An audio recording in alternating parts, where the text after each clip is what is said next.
Good evening, and thank you everyone for coming out, especially on this rainy evening. We have a great group from the 7th Avenue School that we're going to hear about. But before I begin, I do want to thank the Public Works. You know, it's days like today where they're out in the rain, making sure that our basements stay dry or as dry as can be. So, Public Works Director O'Brien, please, again, thank your staff for all their efforts. And to the residents, please keep the leaves out of the streets. We are not picking up leaves until the fall, so do not rake your leaves into the street. With that, I'll actually go on to script and try to keep focused here. Good evening and welcome. A video of this meeting is streamed on YouTube and will be available on Facebook and the Village website. I'd like to call the meeting to order and ask Clerk Saladino to call the roll. Trustee Augustine. Here. Trustee Gale. Here. Trustee McGee. Trustee O'Brien. Here. Trustee Peterson. Here. Trustee Thompson. Here. President Kukler. Here. And with that, we have a quorum. I'd like to welcome the students from 7th Avenue School that have joined us tonight. It's a great group. And ask if they would lead us in the Pledge of Allegiance. You have to come over to the microphone, see if it's on.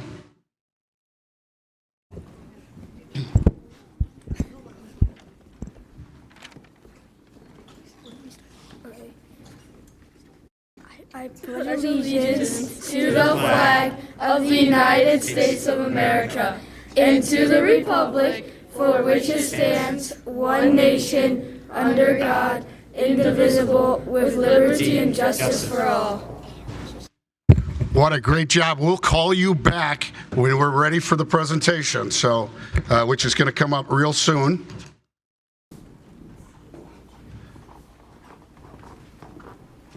So looking forward, we're going to have some proclamations, several today.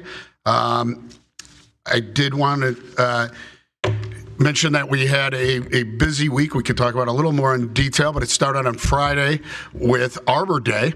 And I want to thank again the Grange Garden Club, which supplied the tree for Arbor Day. The tree was planted at LT's campus. As many know, there's 14 trees that line Brainerd. Those represent the 14 men that lost their lives in World War I that were graduates of Lyons Township High School. And one of the trees was being replaced. And it was a great event, and I appreciate the group that came out in support of that. We also had Coffee with the President. We had a great group out on Saturday. I appreciate all the residents coming out to talk about some of their concerns. And several residents came out to say that they were concerned about the bells on the railroad crossing gates. They say that they're much louder and they're keeping them up. And so they asked us if we could look into if there's any way to modify that sound. A couple people mentioned that there's some old payphones, both at the LaGrange Road train station as well as the gas station at Brainerd and Hillgrove that aren't functioning and would like to see if they could be removed. So we looked at that. We were joined by Officer Mari Alman, and she did just a fantastic job. I was talking to Chief earlier. She's our traffic enforcement officer, so all the officers do write tickets and monitor traffic, but she's specially trained, and that's her focus. And it's really because that was her drive since she joined the force. And so she's just completed truck safety classes.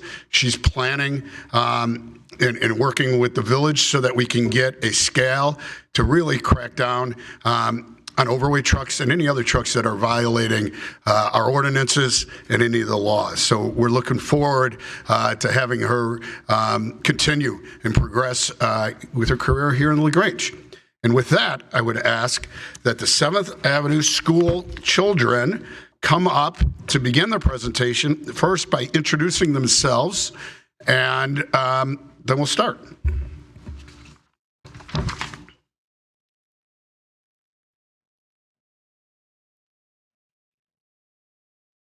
First, is your teacher here? Could you introduce your teacher? Tell us your name, and so you can say that she's your favorite because there's only one here. So our teacher is Miss Butler, from 6th grade, for 6th grade at 7th Avenue School.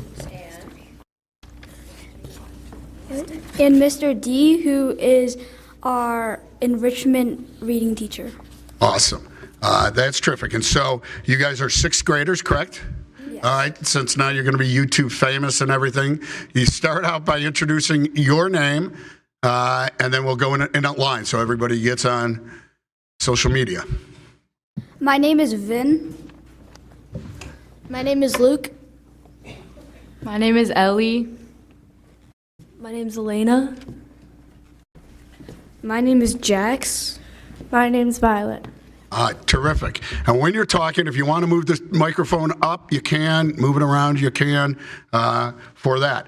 Now, I know a little bit about your presentation. I know it's about sustainability and trying to reduce plastics, especially single-use plastics. But why don't you give us an overview and then kick right in? So we are trying to ban plastic bags here in LaGrange. Okay, so again, you're going to want to talk right into that microphone, and your purpose here today is to encourage the banning of plastic bags or single-use bags or something? Single-use plastic bags. Okay, terrific. And talk as loud as you can, because the people at home, maybe some family members, grandparents, and things like that, and as well as our residents are going to want to hear everything you say, okay? Okay. Terrific. So we are all 6th graders at 7th Avenue School, and in our last unit for reading, we talked about the plastic problem in our waters and in our lives in general. We all agreed that the problem is crazy, and after some discussion, we all agreed that because LaGrange is such an awesome community, that we decided that there was probably something we can do together to make this place we love so much even better. Well, thank you, and I agree it's an awesome community. We've lived in LaGrange our whole lives, and here are some things we love about it. We love being able to play softball, baseball, and soccer at Sedgwick Park. We love all the businesses and restaurants. Honestly, we're all just so proud to call LaGrange our home. We are confident that with the right people taking the right steps, we can make a concerted effort to stop plastic from getting into our communities. Plastic has made a preventable effect on our town by getting into our precious bodies, causing permanent damage. Also, plastic is showing up more often in our lives because we don't properly recycle or reduce our plastics. Finally, if we had a ban or tax to stop this madness in our communities, others may speak up and raise awareness on this topic, making LaGrange the leader that we know it is. Also, to quote Neil Armstrong, that's one small step for a man, one giant leap for mankind. Thank you. There are many reasons why we should ban, tax, or reduce plastic bags in LaGrange. But one main reason why we should ban, tax, or reduce plastic bags in LaGrange is because it can cause harm to our bodies. According to the website Alliance for the Great Lakes, there are 22 million pounds of plastic in the Great Lakes. And since Lake Michigan is our drinking source, that water ends up in us. You may be thinking that you're not drinking plastic bags, but you are. In our studies, we learned that plastic breaks down into microplastics. Microplastics are when plastic breaks down so small that you can't even see it. So you really are drinking plastic bags. Did you know that every week people consume an amount equal to a credit card size of plastic? If we ban, tax, or reduce plastic bags in LaGrange, just imagine how much that could go down. So in conclusion, we should ban, tax, or reduce plastic bags. Thank you.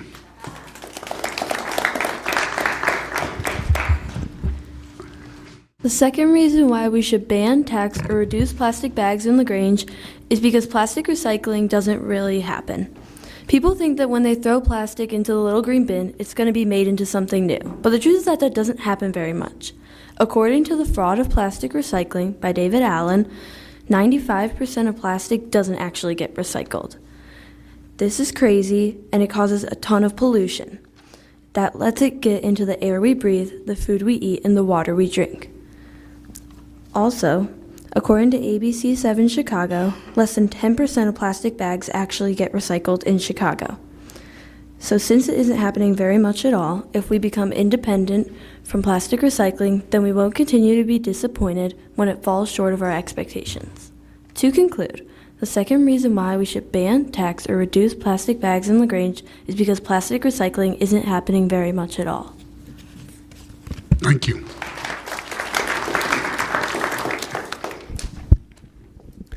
I have a question for the council. Have any of you ever seen a plastic bag caught in a tree branch in LaGrange? I think we can all agree that this is a distraction to the beauty of our town, but this is only a symbol of the real problems plastic bags produce. This leads us to our third reason. A ban for single-use plastic bags would raise awareness about the problem of plastic bags. When we interviewed Kirsten Drabel, the sustainability officer from Evanston, she said that after the ban was implemented in Evanston, there was some harsh feedback about it, but after, people got used to the ban and citizens were inspired to help save the environment, therefore making the city of Evanston much cleaner and some real estate value even soared. Also, when communities such as Evanston and Oak Park, Illinois, either banned or taxed plastic bags, they had a much nicer community and some real estate value went up. People weren't just inspired to help the environment, they did, and it brought people together to create a much greener Evanston, and we hope the same thing can happen to LaGrange. You might be thinking that we can use paper bags as an easier replacement, but they cause problems too. Making them requires cutting down trees and using a lot of water and energy, which creates pollution. They also rip easily, so stores have to hand out more of them, which costs more money and creates more waste. So switching from plastic to paper doesn't really solve the problem, it just creates a new one. All in all, a ban would raise awareness about the problem of plastic, leading to a better LaGrange. Thank you. To summarize, a plastic bag ban will improve our health, reduce improperly recycled plastic, and raise environmental awareness. Even though the process may seem slow, it will make an impact. We need to be leaders for the other towns as well as our own, and we can be. We need to fix this problem before the next generation has this burden to bear, and before the environmental timer runs out, and we can. Now we understand that LaGrange is a non-home rule community, but you must know the extent of damage that plastic bags cause on towns like ours, the issues they have already caused right here in LaGrange. This is a real whole world crisis. We don't have forever. We might not even have 5 years, but we do have enough time to make a real, impactful difference as citizens of LaGrange. But in order to do that, we need to ban, tax, or reduce single-use plastic bags in our area. Thank you for your time. Thank you. Well, that was very, very persuasive, and the statistics are very compelling, so we do appreciate you coming out. We're going to, if it's all right, we'd like to all gather around for a picture so that we could take a picture with you guys. Is that all right? All right, why don't you guys come up and we'll go down there. And do you have signs? I thought I saw signs. I'm not sure if it's related to ours or not. If you have a sign, you got to get your prop in there.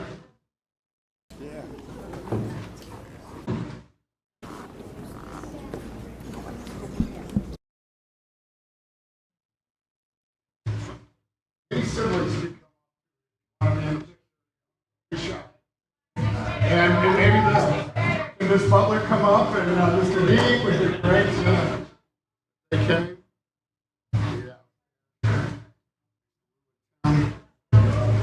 Thank you, Miss Butler.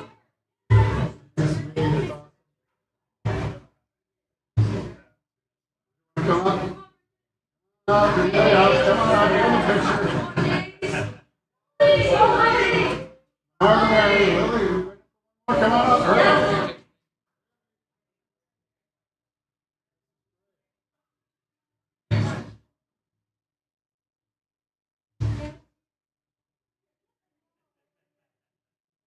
Anybody talk about Joe? Smile, everybody.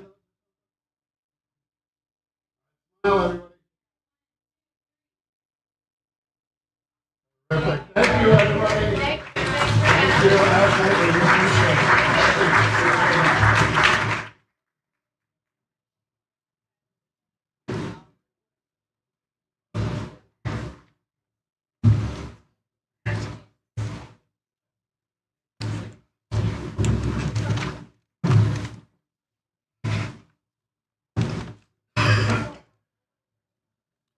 we really appreciate the sixth grade coming out from 7th Avenue School. It's perfect timing, especially with Earth Day. As many people know, last Wednesday, April 22nd, was the 56th anniversary of the Earth Day, of the first Earth Day, which is considered the birth of the modern environmental movement. In the spirit of Earth Day, the village conducted a drug take-back event and collected 36 pounds of prescription medications, keeping them out of our waterways and landfills. And a special thanks to Sergeant Nemechuk for organizing the event and for all that participated, both the fire and police departments. Thank you very much. 36 pounds is a tremendous amount that was really taken away from landfills and things like that. And so that's great. Please keep in mind that there are many ways to continue to care for the planet in LaGrange beyond Earth Day, and I encourage you to visit the village's website for some helpful actions that were developed by the village's Environmental Quality Commission. And again, in that same vein, we had the LaGrange garbage spring cleaning in the last couple of weeks, and it was fantastic. I love seeing on Saturday morning a bunch of big piles, and then by Saturday afternoon, a lot of the piles are gone. So again, some people's junk is another person's treasure, and those are materials that are generally kept out of landfills. So that's wonderful. Moving on, we have, as I said earlier, some proclamations, which is great. May is the month for some proclamations. So we have proclamations recognizing International Firefighters Day, Public Service Recognition Week, National Police Week, and National Public Works Week. So public service is all of our umbrella of village services, and then public works is specific to public works. It's an opportunity for the village board to express its gratitude to the men and women that serve the village of LaGrange and provide such excellent services to our community. In honor and recognition of these individuals, it's my pleasure to read the following proclamation. Whereas public servants at all levels of government, including firefighters, police officers, public work professionals, and other dedicated employees provide essential services that uphold the health, safety, and prosperity of our community, and whereas Public Service Recognition Week honors the individuals who serve our nation as federal, state, county, and local government employees, and whereas International Firefighters Day recognizes and honors the sacrifices made by firefighters across the globe and celebrates their continued dedication to protecting both lives and property. And whereas National Police Week pays special tribute to law enforcement officers who've lost their lives in the line of duty and honors all those who served with courage and integrity. And again, unfortunately, we're here following a weekend where another police officer lost their lives in the city of Chicago, and it's so unfortunate. Whereas the National Public Works Week highlights the vital role that public works professionals play in maintaining the infrastructure and services that support our daily lives, including roads, water system, sanitation, public facilities, and whereas the collective contributions of these individuals demonstrate an unwavering commitment to the community, excellence in service, and a deep sense of responsibility that strengthens our village every day. Now, therefore, I, Mark Kukler, the village president of the village of LaGrange, do hereby proclaim the following in the village of LaGrange. May 4th, 2026 is International Firefighters Day. May 3rd through May 9th of 2026 is Public Service Recognition Week. May 10th through the 16th is National Police Week. And May 17th to the 23rd of 2026 is National Public Works Week. And accordingly, I encourage all of our residents, citizens, visitors to recognize and express appreciation for the dedicated public servants who work tirelessly to keep our community safe, strong, and always thriving. Thanks.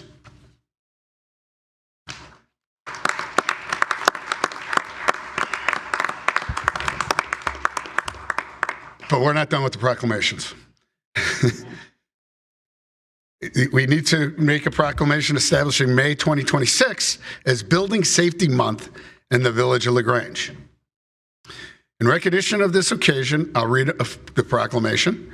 Whereas the village of LaGrange is committed to recognizing that the village's growth and strength depend on the safety and essential role its homes, buildings, and infrastructure play both in everyday life and when disasters strike.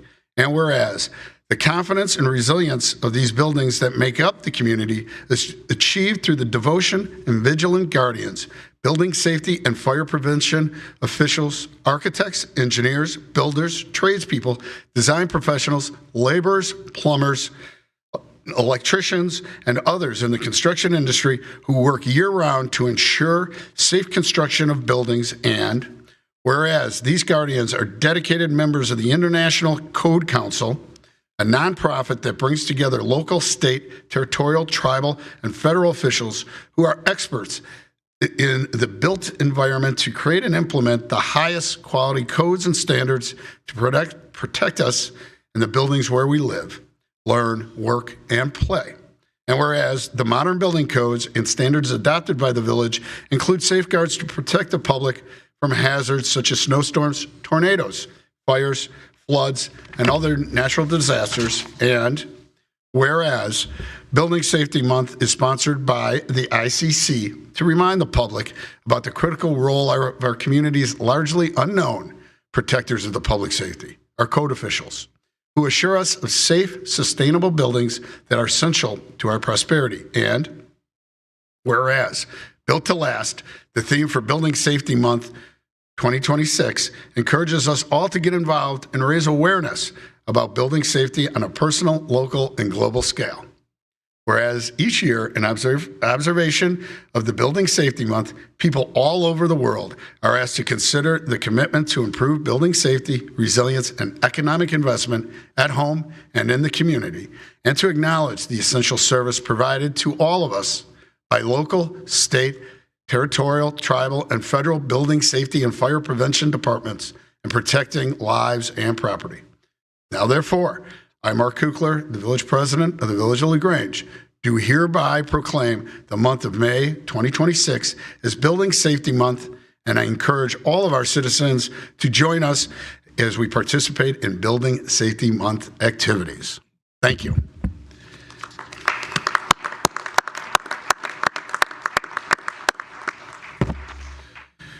Again, I did mention that we had Arbor Day on Friday. Just following up on that, as I told the students, Arbor Day was started by J. Sterling Morden of the Salton and Morden Arboretum family. He came up with the idea because in Nebraska, it was just farm fields and prairie land without any trees, that they should plant trees. The first day that they planted trees, they planted over 1 million trees in the state of Nebraska. It really goes to show you that one person can make a difference. And now Arbor Day is always the fourth Friday in April, and it's celebrated around the world. So again, I encourage everybody to do their part in continuing to make LaGrange a great place to live. With that, I'm encouraging people to join our various boards and commissions, and we'll talk about the Housing Task Force and ask about members coming up later in this meeting. I kind of skipped around, so I'm just going back and seeing if I skipped any. Every day. Oh, we got one more, and that is we are looking forward to next month, May. We have Memorial Day and Pet Parade. Because Memorial Day falls on the fourth Monday of the month, we are not going to have our village board meeting that we normally have. So in May, we will have one board meeting. It will be the second Monday of the month. And because Pet Parade always follows the Saturday after Memorial Day, Pet Parade will be the last Saturday in May, and not early June, which it often is. But we are looking forward to Pet Parade. With that, I would ask if Manager Knight to provide a manager's report. Thank you, President Kukler, and good evening, everyone. First of all, an update on the financial services request for proposals that was posted 2 weeks ago on April 13th. The request seeks services to support the functions of finance director and supplement the needs within the finance department. The village has received and is responding to questions on that RFP as of this Friday. And as a reminder, services arranged for the request will support the upcoming audit process, financial reporting, budgeting, and several services related to finance department functions. Related, the village will be issuing the treasurer's report here shortly. Issuance of the report has been pending the completion of last year's audit, and we are looking forward to the completion of that step. Next, item A under the manager's report is consideration of a payment policy related to the village's lead service line replacement program. As regulated community water system, the village Jack, your village manager tonight, if I can interrupt there, what I'd like to do, if possible, is read the consent agenda and the current business so that we can skip forward and see if anybody in the public wants to comment on the lead service line before we have our talk, and then we'll have our talk. So go a little bit out of order, if that's all right. All right, so we're going to go back to the manager's report, and then I would ask Clerk Saladino to read the items under the current agenda, consent agenda, as well as current business. Matters on the consent agenda will be considered by a single motion and vote because they already have been considered fully by the board at a previous meeting or have been determined to be of a routine nature. Any member of the Board of Trustees may request that an item be moved from the consent agenda to current business for separate consideration. Item A, an ordinance amending Section 4.2.15 of the Village Code regarding caterer licensing requirements. Item B, an ordinance authorizing the disposal of village property. Item C, a resolution authoring the purchase of an Elgin Pelican NP street sweeper form standard equipment. Item D, a resolution approving an extension to a professional services agreement with Don Morris Architects, PC, for plan review and inspection services. Item E, a resolution approving an extension to a professional service agreement with Hewer and Associates, PC. Item F, a resolution approving an amendment to the agreement for the operation and maintenance of the LaGrange Road commuter rail station. Item G, an ordinance creating an additional Class A4 banquets facility license and an additional Class G caterers license. Item H, April 27th, 2026 consolidated voucher. Item I, minutes of the Village of LaGrange Board of Trustees Budget Workshop Meeting, March 7th, 2026.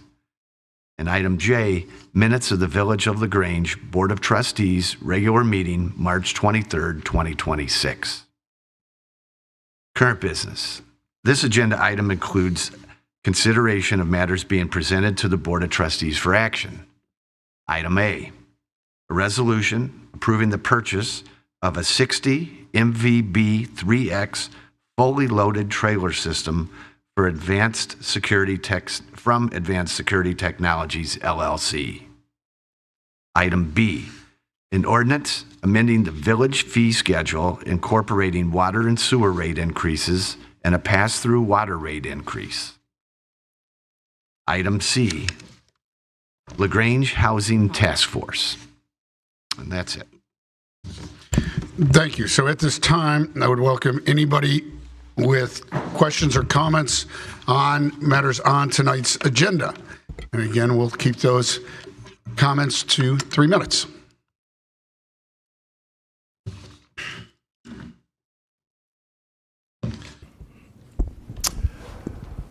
My name is John Pluto. I am a resident of LaGrange.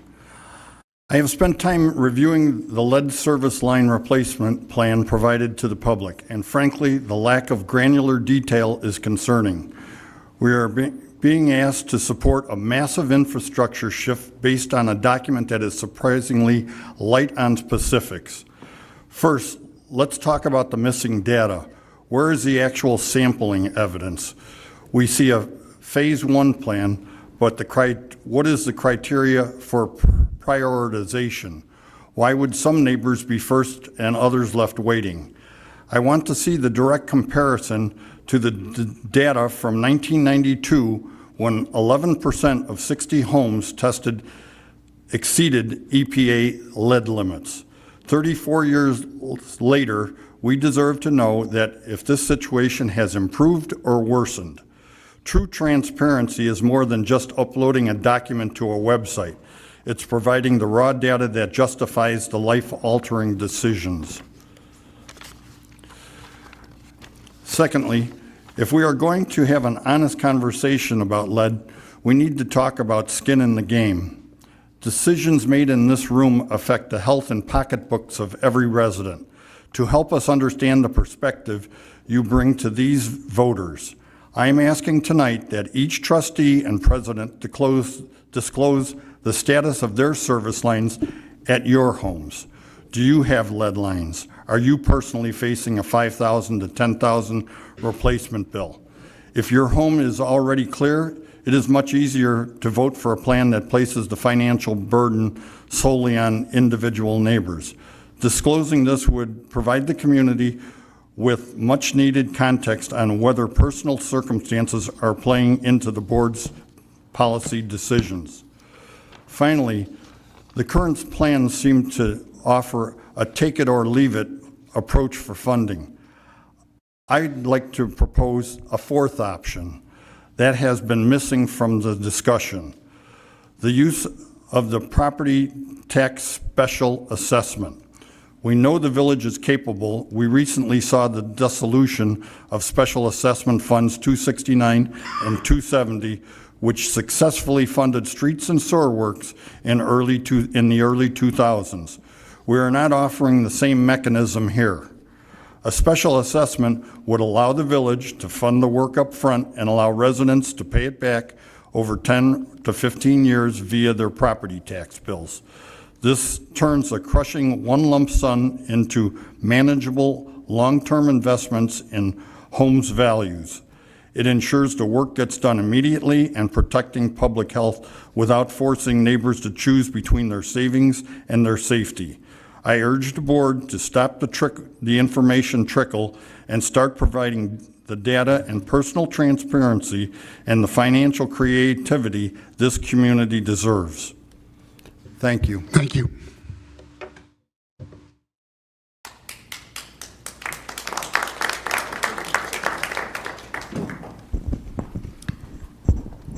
My husband and I are here tonight to support the formation of the LaGrange Housing Task Force.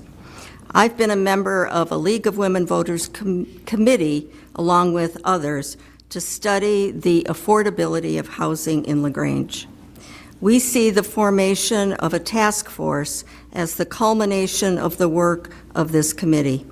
Through the work of the League Committee, we became aware of the housing strategies that are possible to increase housing affordability here in LaGrange. On a personal note, my husband and I have had a goal of living in LaGrange because of its culture and because of our many connections to this community. We now have happily lived here for 8 years and desire to see LaGrange provide housing opportunities for varying groups of people. We want to express our thanks to the board members who have given their time to meet with us over the last few years and appreciate the board's consideration to honor the recommendation made in the recent comprehensive plan to evaluate housing needs in LaGrange. Today's approval of this task force would be a big step forward in completion of that part of the plan. Thank you. Thank you.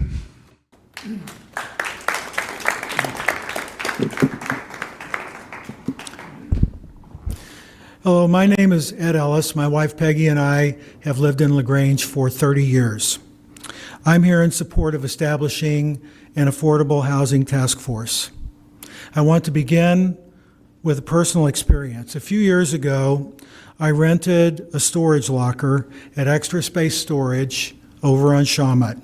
I walk for exercise every day. Some of my friends who are here know that I walk about 10 miles a day. I arranged with the owners of the storage locker building to be able to walk inside there in bad weather. I usually went early before work 4 o'clock, 5 o'clock in the morning, before the building was really open. Over time, I noticed a woman who was there every morning at the same time. One day, I saw her coming out of the public restroom with a duffel bag, and I realized that she lived there. I spoke with her. She worked at a restaurant in LaGrange. She did not have a car. She could not afford housing in LaGrange. The only way she could keep working in our community was by living in a storage unit. She was doing everything we say we value. She was working, she was contributing, she was trying to be a good citizen, and yet she could not afford a decent place to live in the community she served. I referred her to Beds, which does important work connecting people to housing, temporary housing, permanent housing, but the experience stayed with me. It felt fundamentally unfair that someone serving this community could not afford to live in it. To paraphrase George Bailey in It's a Wonderful Life, people like her do much of the living and dying in this community, and they deserve a decent place to do it. When Peggy and I moved to LaGrange, one of the reasons we chose it was because it was a diverse community within an otherwise affluent area. This mattered to us. We embraced it. We actually volunteered at Beds as early as 1988. We have always believed that affordable housing belongs in LaGrange. We were dismayed when the YMCA was torn down because for many people, that was one of the few affordable places to live in LaGrange. Now, I understand that there is a concern that affordable housing might affect property values. But if that happens, it's a result of how it's managed. It's not something that's inherent to affordable housing itself. And I want to be very clear, even if there was some impact to property values, we would still support it. Some things matter more than maximizing property values. But I also want to point out that when Beds built the permanent affordable housing facility over off of Ogden, people stood in this same room and said that would destroy property values. And guess what? Property values in LaGrange were not destroyed. They have risen just as fast or faster as other communities around here. They made the same arguments we're hearing now. And they were wrong then, they're wrong now. There's no reason to believe that thoughtful, well-managed, affordable housing would be any different. Finally, Peggy and I attend the Methodist Church here in LaGrange. Pastor Cern is here and some other members. Lou. Many in this community identify as people of faith. The teachings we say we follow are clear about our responsibilities to those with less. Again and again, we're warned about what happens when those with means choose not to help those without. We have a choice about what kind of community we want to be. I urge you to support this task force and take meaningful steps toward ensuring that the people who work in LaGrange can also afford to live here. Thank you. Thank you.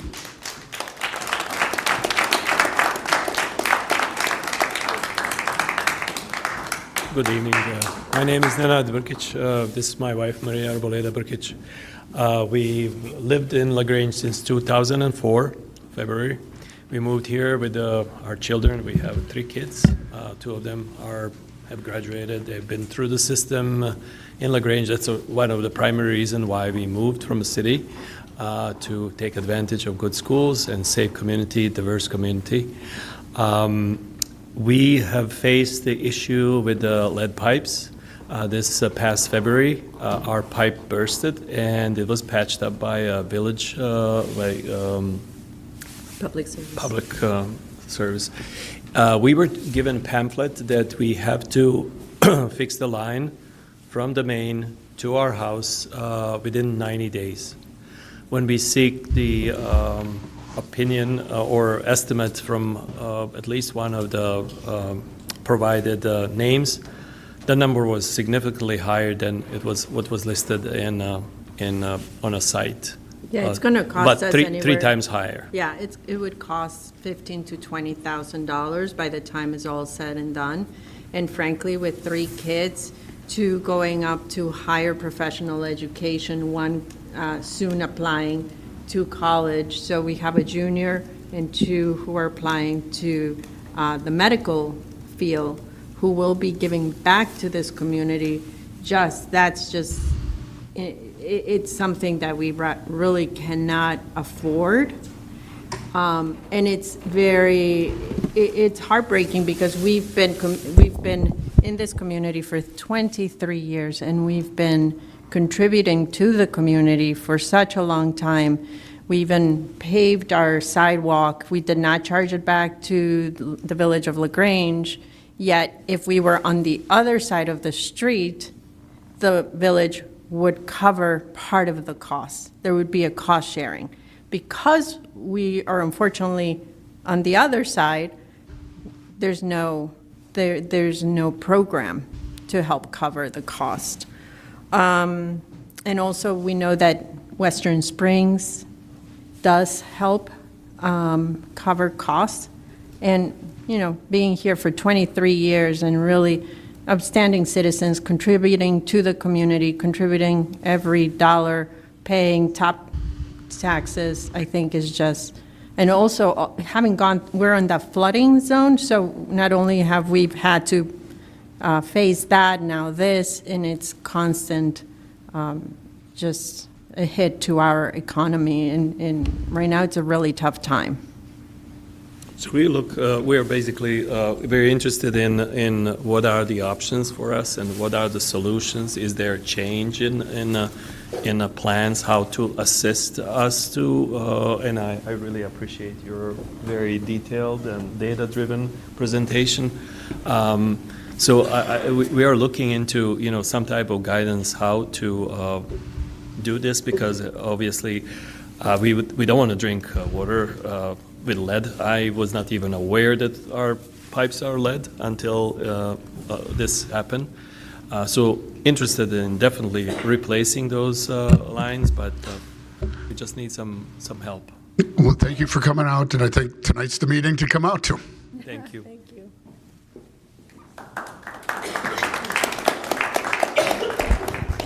Good evening. Randy Valenta, 19 South LaGrange Road. I'm before you interested in your item A on the current business agenda, the purchase of this portable barrier to the tune of over $186,000. I've got a lot of questions about it, and I hope I hear some discussion about it as you're considering this purchase. Number one, what's it for? I read a little bit. I didn't find anything where we were actually saying what it's for. I'm assuming it's going to be for our outdoor activities like the farmer's market, like the carnival, maybe in the pet parade. And it would be interesting to know that our money's being spent in those areas. Other details, like if we want to put it up on Ogden or LaGrange Road, can we do that? It's a federal highway. I imagine they would have a say about that. Why is this a no-bid contract? Why do have we investigated other options? Have we talked with other communities about the use of this kind of barrier, specifically this kind of barrier? In fact, Tinley Park has acquired one, as a matter of fact, in 2022. And I had to call 5 people before somebody even knew they had one, and they didn't describe as how it was used in the last 4 years. So what kind of return on investment is that? What about collateral damage? If you watch these videos online from the manufacturer displaying this barrier's prowess in stopping larger vehicles, including trucks, you'll see some very violent crashes with fuel spills. And I wonder if the cure is worth, or if the problem is worth that cure. But most of all, I want to know if you all think that this is worth it. $186,000 is not a small piece of change, and I'd like to hear as to why you feel strongly for or against it, and where this finally winds up. Is it something that we absolutely need? Is it something, could we spend $186,000 better someplace else? So looking forward to your discussion. Thank you. Thank you.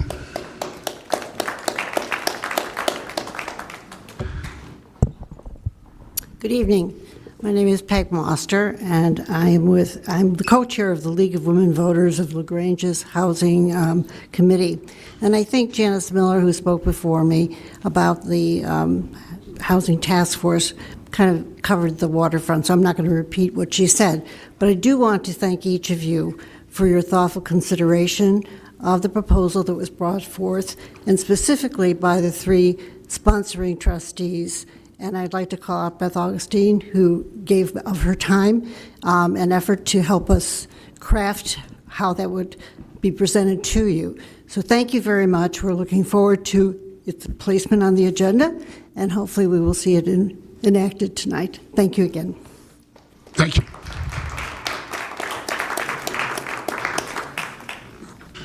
Good evening, everyone. Al Foreman, 7th Avenue. I have a few items to talk about on agenda, but if I could ask a question in advance to consider for your proposal, your presentation. Generally, LaGrange apparently has about 2/3 of our connections have lead. So there's multiple comparisons to other communities and other structures of solutions. I'm interested if you can share how our pervasiveness of lead compares with other communities. Are we bad? Is everybody else just in the same boat? Or is someone only dealing with 10% they have to solve? So if you could address that, I'd appreciate it. So regarding the agenda items, I have comments on 6B, which is the water and sewer rate increases, and also on consent agenda item 5B and C, which is the street sweeper. So first, with respect to water, and I want to acknowledge, obviously, the financial exposure of the lead replacement line system. But I consider that, and I think you would consider that, a long-term challenge that needs to be solutioned with a long-term financial model.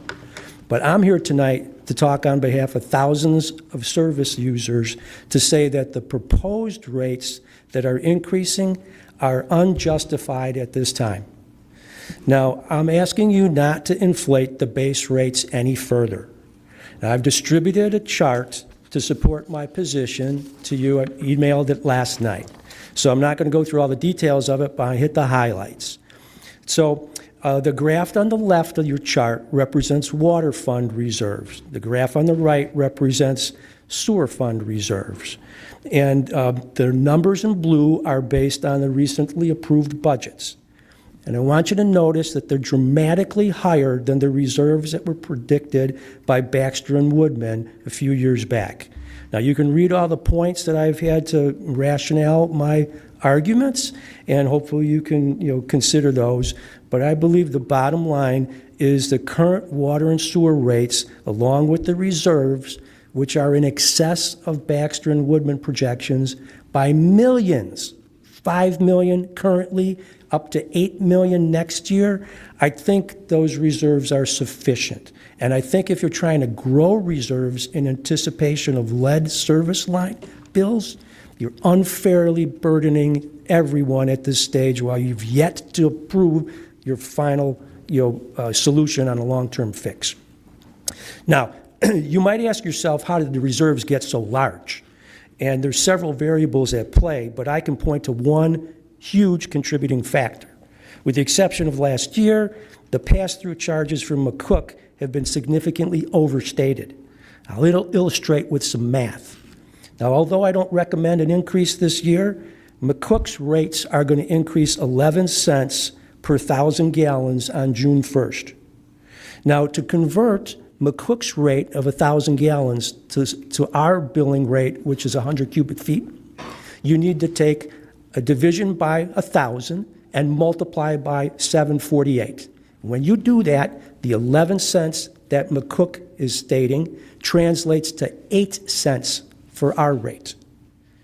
So that is what I would think is a legitimate mathematical proving of a pass-through. Now, as currently proposed in your material, the village is suggesting a 22-cent increase for pass-through. It's nearly 3 times the amount of what I think is appropriate, if you were to do it. Again, I'm suggesting you just eat that 11 cents this year. right? So I think erroneous charges in the past have inflated the rates over time, and I think that's contributed significantly to the higher reserves. And accordingly, I simply think that you can't tell 5,000 users you need to increase the rates 6.85%. I think they're unnecessary and should not be approved. Now, the second item I'll quickly touch on, which is consent agenda items 5B and C. They need to be removed from consideration and re-reviewed. Everything that I've looked at there is wrong. The board report overstated the budget by $100,000. The net price after the trade-in is still in excess of the budget. The resolution on page 36 includes the gross price instead of the net price. Exhibit A to the disposal resolution indicates a VIN serial number that's different than the bid from the supplier that was submitted. And then finally, the bid from the supplier said the price was valid for 7 days from March 9th, right? So I don't want to hammer you anymore on that. That one, I think, definitely needs to be pulled and reviewed, and also would challenge you to really inspect the comment that was made there about looking at cost-benefit analysis of ownership versus contract services.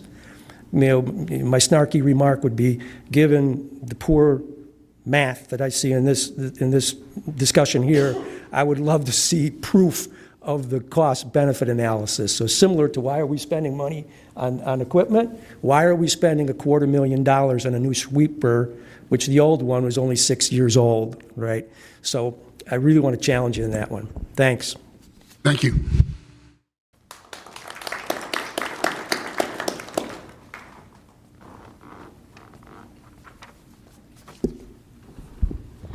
I'm Jonathan Robinson, and I'm a resident of LaGrange. Tonight on this agenda, you are set to approve the current bi-monthly payment voucher, where roughly 10% of the total payroll on this voucher, about $50,000 out of the $500,000 for payroll, is being drawn directly from the water fund. Let's look at the logic behind that math. According to recent budget documents, the village employs approximately 95 full-time staff. If 10% of the payroll is coming from the water fund, that implies the equivalent of 10 full-time employees are dedicated solely to water fund operations. However, if we set aside the 55 personnel in police and fire who aren't funded by the water fund, we're left with only 40 employees across administration, finance, community development, and public works. That means the village is claiming that 1/4 of all the non-police and fire staff time is spent on water-related tasks. Does that pass the common sense test? No. Or are we overstating staff participation in the water fund to justify a rate increase and or avoid addressing the general personnel budget through other means? I raised the question at the last meeting about how personnel costs are spent across the various funds like the water fund, and several trustees raised similar concerns during the budget workshop. I was specifically promised an answer at the last meeting. Instead, I received an email from the village manager stating that the distribution matrix on page 65 of the budget that I had asked about doesn't actually address how costs are split among funds. The response offered no data, no explanation, no reference to a different chart or documentation that has the information I was requesting, only a suggestion that they might consider addressing this with the 2027-2028 budget. That answer is deeply disappointing. We are being asked to consider a water rate increase today, not 2 years from now, without a clear numerical justification for how personnel costs are being justified or paid. How can we know if the water fund is actually short and actually needs the rate increase?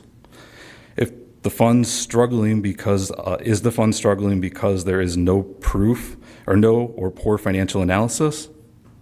Kind of sounds like maybe. Actual infrastructure needs, or is it being used as a catch-all to cover general administrative personnel costs? Transparency is about providing the logic and the data behind the decisions that hit our residents' pocketbooks. I urge the board to delay any discussion of rate increases until staff can provide a clear line item accounting of exactly which personnel are being paid out of the water fund and why. During the budget workshop, the village manager noted that personnel costs for various enterprise funds were adjusted this budget year. When asked about the change, the explanation was that it was done, quote, to better reflect where time is being spent, unquote.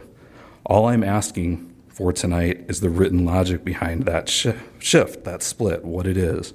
As residents, we have the right to review that logic and ensure the allocation is being handled reasonably, and I think it's your responsibility as the board to do that. The Village of Lisle just recently discussed the possibility of a 48% water rate increase, mostly because around 15 years ago, the village borrowed from the water fund and never paid it back. So the financial analysis, without the loan repayment from the other fund, dictated that amount of increase. But those funds should have come back from the borrowed fund and not the water users' rate increase. To their credit, those trustees held off on that recent vote so they could take a closer look at the facts. That is the type of situation that we're here to avoid. Poor financial practices that create problems in the future that directly impact residents' personal finances. Please consider the situation carefully. Thank you. Thank you.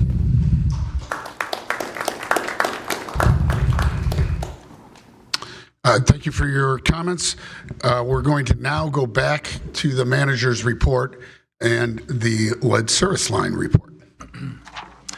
Thank you, President Kukler. And just to reorient everybody, this is item A under the manager's report, lead service line replacement program, payment policy options. Item A under the manager's report refers to the village's obligations under its community water system obligations. So the village is required to replace all lead and galvanized sewer lines in order to comply with mandates on both federal and state levels.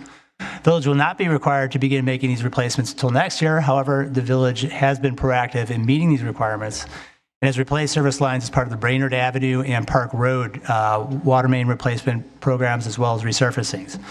Additionally, the village has applied for a low-interest loan funded through the Illinois State Revolving Fund, which, if awarded, will allow for a lead service line replacement project to occur this year. Overall, it's estimated that the total cost to replace all 3,438 lead water service lines will be approximately $68.5 million, with an annual estimated cost of $4 million starting next year. Given the magnitude of the projected cost, the village is working to minimize the financial impact of the required replacements on the village and its water customers. This will include a review of potential funding sources, related terms and conditions, as well as policies related to payment for the portion of the water, the portion of replaced water lines from the B box to the meter found inside the home. We are joined tonight by Caitlin Wright from Baxter Woman, who is an expert in this field, who I'd invite to come up to the podium to begin her presentation. Ms. Wright will provide an overview of the requirements, factors to consider in establishing a replacement program, and an overview of policy options that the village board may consider for the program. Thank you, and please begin. You. All right. Good evening. Can everyone hear me okay? All right. Good evening. My name is Caitlin Wright with Baxter Women Consulting Engineers. Staff invited me here this evening to discuss the payment policy options. My intention this evening is to go over at a very high level the regulatory recap, an inventory overview, as well as replacement cost. I'm going to run through these slides relatively quickly this evening so that we can focus on payment policy considerations that the staff are bringing up to the board for consideration.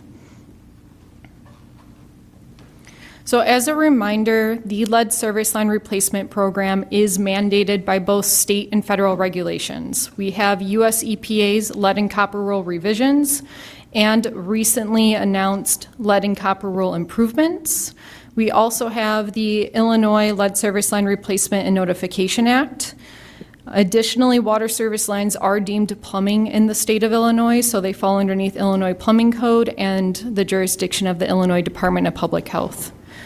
What I do want to emphasize here is that both state and federal regulations require communities to develop a water service line material inventory, develop a lead service line replacement plan, complete a variety of different public education and notification requirements, complete new sampling or changes in sampling water procedures, as well as what we'll focus on the remainder of this evening, which is the full lead service line replacements.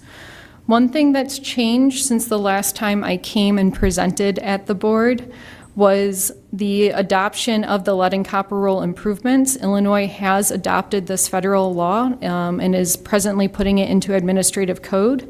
This federal mandate requires most communities to replace lead service lines within 10 years, starting November 1st, 2027. This is a more aggressive timeline than what we are mandated underneath the previous Illinois law, which was the Lead Service Line Replacement and Notification Act. As a brief overview, the water service line inventory, the village serves over 16,000 people through 61 miles of water main. Connected to that water main are roughly 5,154 water service lines. Of those, the village assumes or is estimating 3,438 of them to be lead. That is approximately 67% of the village's water service lines in town. I'm going to have you remember that 67%. We're going to talk on that in a little bit more detail here momentarily. So the regulations require full water service line replacement. Underneath village ordinance, the water service line is maintained by property owners from water main to water meters. So that's from out into the street all the way into the home. You're going to hear me talk about a public side and private side throughout the rest of this presentation. That is based off of both state and federal regulations. When I'm speaking about a public side, I'm talking about the water main to the curb stop or exterior shutoff valve or B-box. All of those terms are interchangeable. It's essentially the piece of pipe that is within the village's right-of-way. When I am talking about private side, I am talking about the service line that connects from that B-box or exterior shutoff valve into the home, essentially what is truly within the limits of private property. Now, I noted before that required rate of replacement begins November of 2027, and underneath that new federal law, that is at 10% per year over 10 years. Underneath the lead and copper rule improvements, there's also a deferred timeline with communities with a high lead service line burden. That's a community that has anything greater than 39% of their inventory being made of lead. The village would meet that with that 67% lead service line burden. Underneath that deferred timeline, the village is estimated to have a replacement rate across 17 years in lieu of the 10 years. Now, IEPA ultimately ends up initiating this. We will not get that automated notice from them until next year, but I think the village can assume that they will be operating underneath a deferred replacement timeline. However, later on in the slides, you're going to see me reference both 10-year and 17-year just for some financial planning numbers. As a reminder, underneath Illinois law, which went into effect January 1st of 2022, any disturbed lead service line is required to be replaced in its entirety. So the village has already been completing lead service line replacements within existing capital improvement projects, emergency repairs, or if it was initiated by private property owners. So let's talk about program costs. I know just earlier, Manager Knight noted $68 million for a total program cost. You're going to see $65 million here. It's just a discrepancy in terms of what you're going to use for that lead service line replacement number. We are seeing an average of $12,000 to $15,000 for large program initiatives. However, just last fall, a neighboring community saw a range from $12,000 to $18,000. We've heard of homeowners and property owners seeing anything from the mid-20s to almost $30,000 for an individual lead service line replacement. My point being is these prices are very variable, and when we get to 2027 and the entire country presses go on lead service line replacement programs, natural supply and demand would assume that these prices will increase. I like to think that over time, as contractors get more efficient with this work, that those prices will stabilize, but I anticipate prices to go up in the near future as these programs kick off across the country. That said, if we're looking at that 17-year annual replacement rate, we are looking at an average or an estimate of $4 million per year in order to facilitate full lead service line replacements. That does not necessarily account for any administrative efforts, additional investigation work to confirm inventory information, general communication and coordination with homeowners, right? That is truly just looking at construction, design, and some construction oversight. So let's talk more about these payment policy options. We're going to talk about 3 different options. I want to emphasize that any of these can be manipulated or changed based off of what the village feels is appropriate. And we've seen communities alter these throughout their own programs as they get into this process. So option 1 is a resident cost share program. Going back to that private side conversation I was noting earlier, this would be where the village is funding or paying for the public side and then putting that financial onus on the private property owner to pay for that private side work. Option 2 is a water rate increase to fund full replacement. So this would assume that the village is taking on the full burden of funding lead service line replacements in their entirety and distributing that cost through water rates or some other avenue across all users. Option 3 is a village-funded replacement with resident repayment over time. So this is taking that option 1 and option 2 and almost combining them, where up front the village would cover that full cost and then put some sort of repayment portion back on the private property owner at a designated time, designated rate. I want to talk through some advantages and disadvantages for each of these programs, what we've seen work, and where some of those pain points exist. Before I go into this, I do want to emphasize that, again, underneath state and federal law, the village is mandated to facilitate the full replacement. So IEPA, US EPA is looking to the village to make sure that the village is completing this program. Nowhere in state and federal regulations does it dictate how a community pays for this program. So option 1, that resident cost share program. In general, it limits or reduces the financial impact on the village, which could minimize or reduce rate increases for property owners. However, as we heard earlier today, one of the largest barriers of a lead service line replacement program is the cost, right? The cost to the village, the cost to a private property owner. So what we typically see with cost share programs where a community puts the full onus of that private property work on the property owner is we're normally going to see lower participation rates. This can ultimately lead to an increase in compliance timeline, right? You're not getting as many community members to participate, and at the end of the day, the IEPA, US EPA is still looking to the village to make sure that all of these replacements occur. There's a concern that it's a disproportionate impact on low and moderate income households. So we typically see that there's a higher lead service line burden on those lower, older homes, which tend to be more low and moderate income properties. There is a large administration burden, right? Who is collecting these funds? Who's making sure that we've received those funds? Is that happening in advance of the work? Is that happening post-work? So there's a lot of coordination pieces there. And then there's a general risk of non-payment. If the village is looking to do this type of work as a part of capital improvement plan or a water main replacement project, for instance, you may have a situation where the village covers those costs up front, expecting that repayment to happen from the private property owner after the work is complete, and the private property owner is not able to fulfill that payment.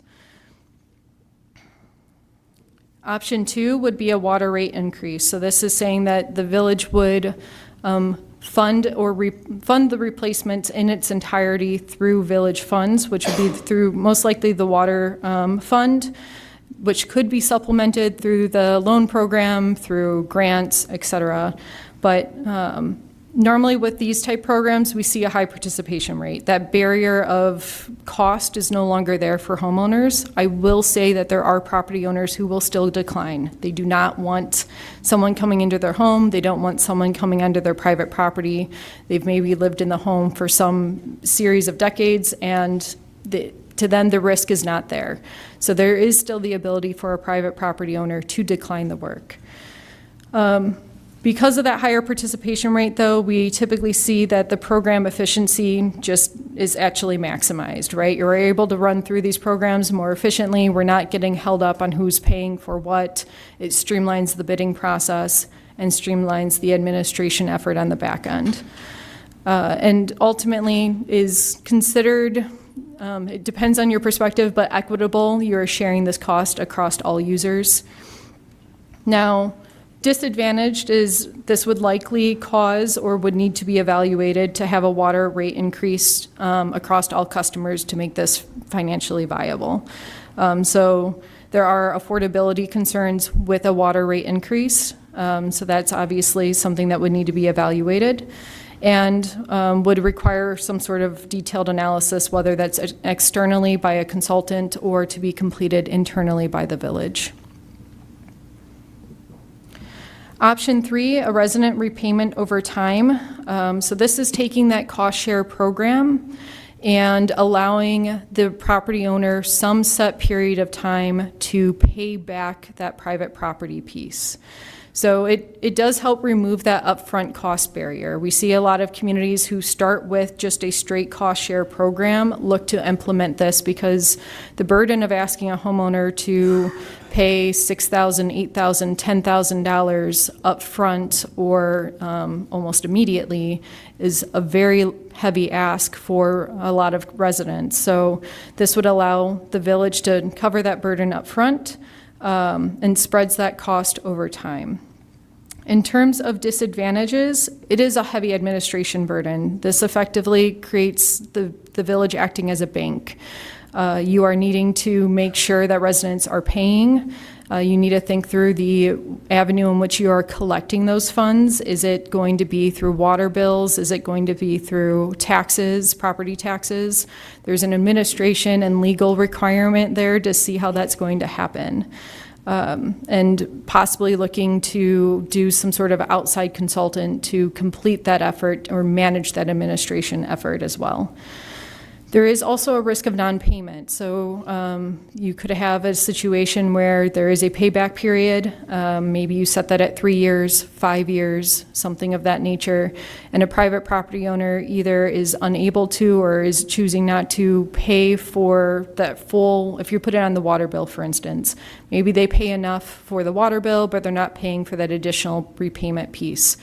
Now, there's a consideration of, is that an issue on not paying your water bill? Are you paying your water bill? So there is that non-payment piece that would be a possible disadvantage. And if what I just spoke through isn't enough, there is just a general complexity with legal requirements on a payment program like this. Is it getting attached to the property through a lien? Is it attached through the water rates? What happens at time of sale? Are you notified if the property sells? Things of that nature. I want to take a moment to talk through the Brainerd Avenue water main replacement project. This was completed back in 2023. The village did do a cost share program underneath the Brainerd Avenue project. Within the limits of that project, there were 76 known lead service lines.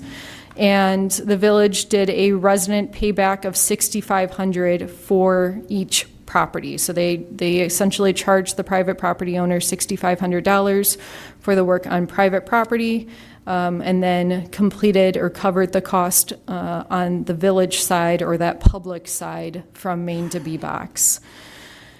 Service lines were, we had 65 of the 76 service lines that participated. So the remainder declined to participate in the program.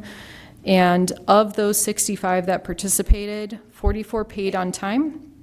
14 needed to enter into a payment plan that the village is still presently managing. Of those, 4 of those have made late payments to date. And there have been 2 liens filed against properties for non-payment at this point in time. There's already been a significant administrative burden just managing this single project, which was for 76 lead service lines in lieu of the 3,000, or almost 3,500 service lines that the village has to date. So the cost share program, I would say overall was successful. You had a good amount of residents who participated. The national average that they see for cost share programs is closer to 50%. The village did exceed that with this Brainerd Avenue program, but there has been a lot of administration effort to get those payments completed, and the village staff are still working on that. So one of the things, and I think I brought this up at our previous presentation, but I work with a lot of different communities. There's a lot of different communities in the Chicagoland area, and as I noted earlier in the presentation, nowhere in the regulations does it require a community to fund replacements. It doesn't talk about who's paying for this effort. And what we have seen is that there's really no difference in community size in terms of whether a community is funding replacements 100% or doing some variation of a cost share program, whether that's a repayment period or a asking you for that money up front scenario. Now, what I do want to emphasize, and it was brought up earlier by one of the residents as well, but it was something we were going to touch on, is we also don't see a lot of variance between communities that have a high lead service line burden versus communities that have a low lead service line burden. So I'm going to highlight a few communities here on the left and on the right and talk through their programs. So the Village of Oak Park has a cost share program presently. They've been doing that program for the past handful of years within capital improvement projects. They're not currently doing standalone programs yet. Their lead service line burden to date is estimated to be 60% of town. So they have a high burden as well. The Village of Deerfield, also doing a cost share program, presently only doing it within capital improvement projects, has not initiated a standalone project yet. Their lead service line burden is 6%.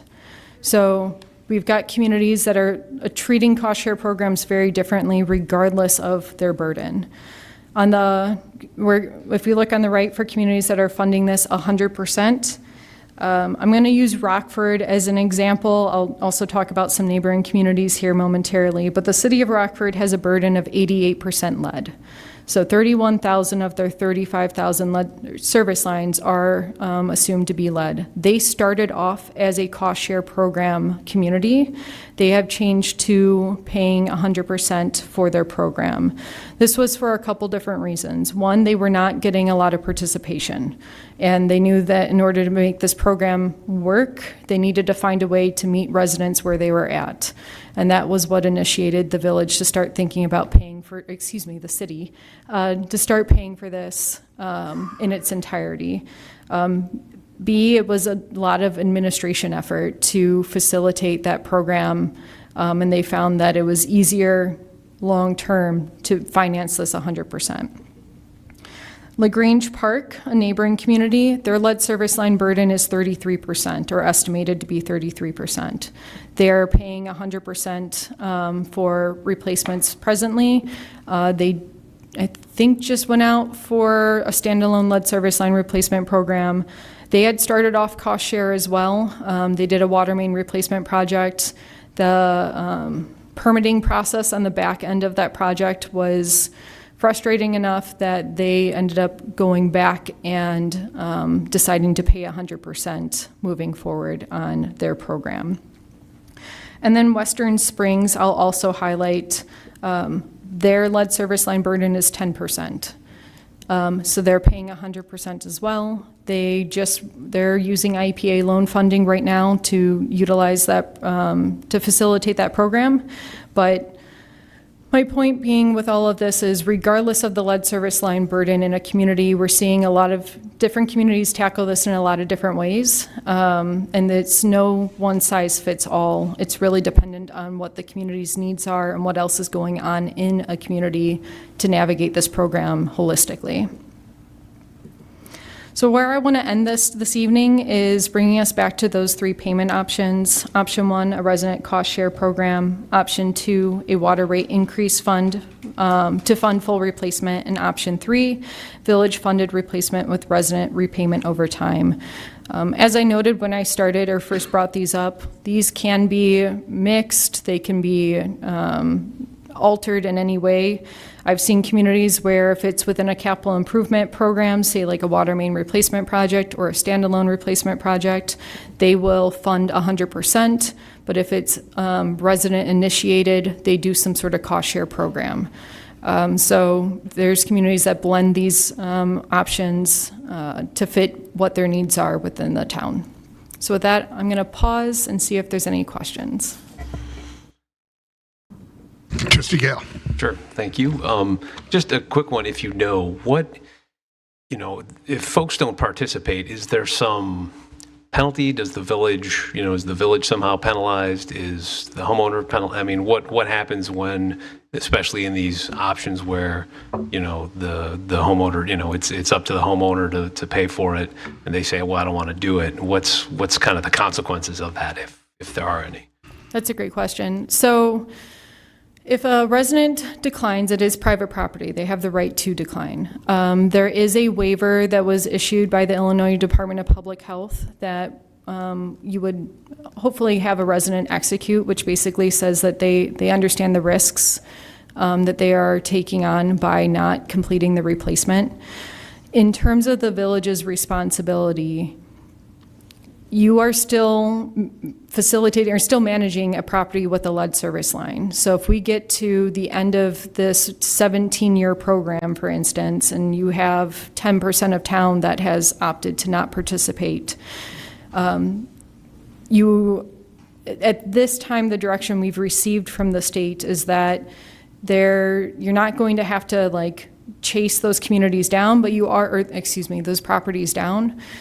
But you are going to still be viewed as a lead community. So you're still going to have to send them annual notifications, letting them know that they have lead service lines. You're still going to have to follow all of the additional requirements for sampling and attempt to sample at those locations at a designated rate. And if that property ever sells, you're going to have to, within 6 months, offer replacement within at that property. So there's still things that the village will have to do until all of those lead service lines are replaced. Can I follow up with that, and either for you to answer, Caitlin, or our attorney, Ben Schuster? You had said it right at the end. If somebody sells, when's that triggering date? Is that currently? Or are you saying in 17 years that's the law? What is this, 6 months after a sale?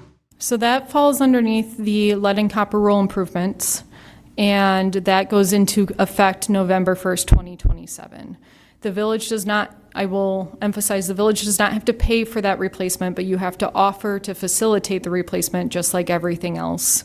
I'm not sure how that's going to be regulated by IEPA at this point. It is relatively new, and we're looking for additional guidance from them. So again, jump in, Ben, if appropriate. November of 2027 is relatively quick. Are we then being told that any house that is sold, we have to know that they have a lead service line so that we can tell the new owner that they can do this repair within 6 months? I don't even get this 6 months. I mean, they can do the repair anytime they want if it's completely up to them. So first of all, it's to the extent that we know that it was sold. I mean, there's some communities that do, for example, a transfer stamp, and they become very aware, as part of the transaction, that there's a sale. For communities that don't do a transfer stamp, then we'd be notified probably when the switchover of the account is done. On the water bill. And the water. Will we know exactly when the deed changes hands? No. But when we do find out about it, we're incumbent to notify them and to continue to provide them notices and again, offer them to facilitate it. The new buyer is not required by law to make the change, but it's kind of like a resident now who says, I don't want it, and they sign the waiver. There's no way to compel them to make the change. I guess that's my second question. First of all, so I'm imagining that if a house said no, only the people, maybe I'm wrong, will any house that currently has lead be getting this notice, or only the houses that said no? Because most of our houses come November of 2027 will not have had their lead service lines replaced by then. Correct. So one of the requirements underneath these regulations that the village has been doing is all known lead service lines are notified annually that they have a lead service line. Okay. So that goes out each year that they've got a lead service line. Okay. And then anybody that's sold is going to get a second letter saying you have a lead service line, and within 6 months, we will help you facilitate, whatever that means, replacing the lead service line. Correct. I think what the law is getting at is within 6 months, you have to notify the new property owners that they have lead and educate them on the village's replacement program. So. Okay. I think that helps me. What I would, we're talking about, again, 17 years from now, which seems a little longer than November of 2027, would be having something where we could tell the residents, hey, sooner or later, right now the village is participating with you. We're some type of cost sharing or however we do it. But that's not a guarantee that that's going to last. If you don't take advantage, for example, Brainerd's a perfect example. It was $6,500 to do it. If you chose not to do it and you have to do it on your own, it's going to be considerably more than $6,500. And you're probably, if you try to sell your house, the purchaser is going to wonder why it wasn't done and how much it's going to cost, and it's going to come off your price. So that's kind of a carrot if we go that way to say, we're not going to continue, the truck's there now. We're willing to share the costs now, but we're not willing to share the costs once the equipment's gone. As a carrot and a stick. So I would be looking if, again, depending on which policy the board wants to do, making it clear that, eventually if the state comes and says you have to mandate that they change it and we come and mandate it, there won't be I would say that you shouldn't have an assistance at that point. Trustee Augustine. Thank you. Thank you, Caitlin, again, for going through this with us and with our community. What is your experience and understanding, and can you share any stories on what I would imagine to be pushback from residents who've already replaced their lead pipes recently at full or portion of cost? How are communities responding to that concern from folks who've already done it and feel that it's unfair if we go the 100% village pay route? I've seen different communities handle this in different ways. Some communities have opted to be retroactive and go back to the date of when mandated replacements needed to happen. So they've either opted for that January 1st, 2022 date, or they've opted for, some are looking to opt more futuristic at that November 1st, 2027 date. A lot of times if they're going retroactive, they're only doing it within the limits of a capital improvement project where that community was initiating replacements from occurring. And they'll go back and refund those residents for that. On the flip side, I've seen a lot of communities go policy changes. This is the new direction for the community, and this is the direction we need to do moving forward. I don't, unfortunately, know which one way feels comfortable for anyone, right? Going backwards in time and having to pay for stuff that was already completed doesn't necessarily feel great for our community. But on the flip side, it's also, as a homeowner that has a lead service line, difficult to be like, well, I did my due diligence this year, and if I had waited 1 year, it would have been different. So that's definitely a consideration for the board. And I want to just add that the bricks, I think I'm pronouncing your name correctly, from Catherine that spoke and talked about the problem. I think I know a few of the details, what they experienced this past fall or winter. They had a water leak in their front yard. They called Public Works, which we encourage all residents to do. That's what you're supposed to do. Public Works came out and shut off the water, was able to find the water leak, and then, of course, realized there was a lead pipe also. They were able to patch it as an emergency repair, which is, again, what we're instructed to do. By law, they have to give the homeowners a pamphlet because the law says repair it within 30 days or up to 120 days, depending on weather. Our law, our ordinance, as it states now, says if that happens anywhere on that line, it's the homeowner's responsibility to repair the whole line. So right now, they're getting quotes for repairing a lead service, or replacing a lead service line from their water meter to the main. And that is definitely repairing the village's portion. It's called the public's portion. So that's strange. The other thing is a water main runs down one side of the street or the other. It's usually where the sewers are, and Public Works knows, but if you have to pay all the way to the main, if you're on the correct side of the street, it's a shorter distance than if you're on the incorrect side of the street, because your B-box would be in the parkway, and that's arguably where you'd pay, but you may have to pay for a long amount extending all the way to the water main, which may be on the far curb. So that's hard for me to say, yes, I think a resident should be responsible for that public portion. And again, we probably can only talk about lead service lines till 9:30 today, just so we can get onto things that we have to be done with. But I don't know if any towns have explored this. To me, a possible plan. I don't like ignoring the fact that 1/3 of our residents have replaced a lead service line on their own, and they should also be hit with an increased water bill. And I believe that when we're talking about an increased cost, just doing the math, we're talking about it going up $800 a year at least per year for the next 10 years or something. I mean, somehow we have to get $4 million with 5,000 residents. It's each year, and next year it's another $4 million.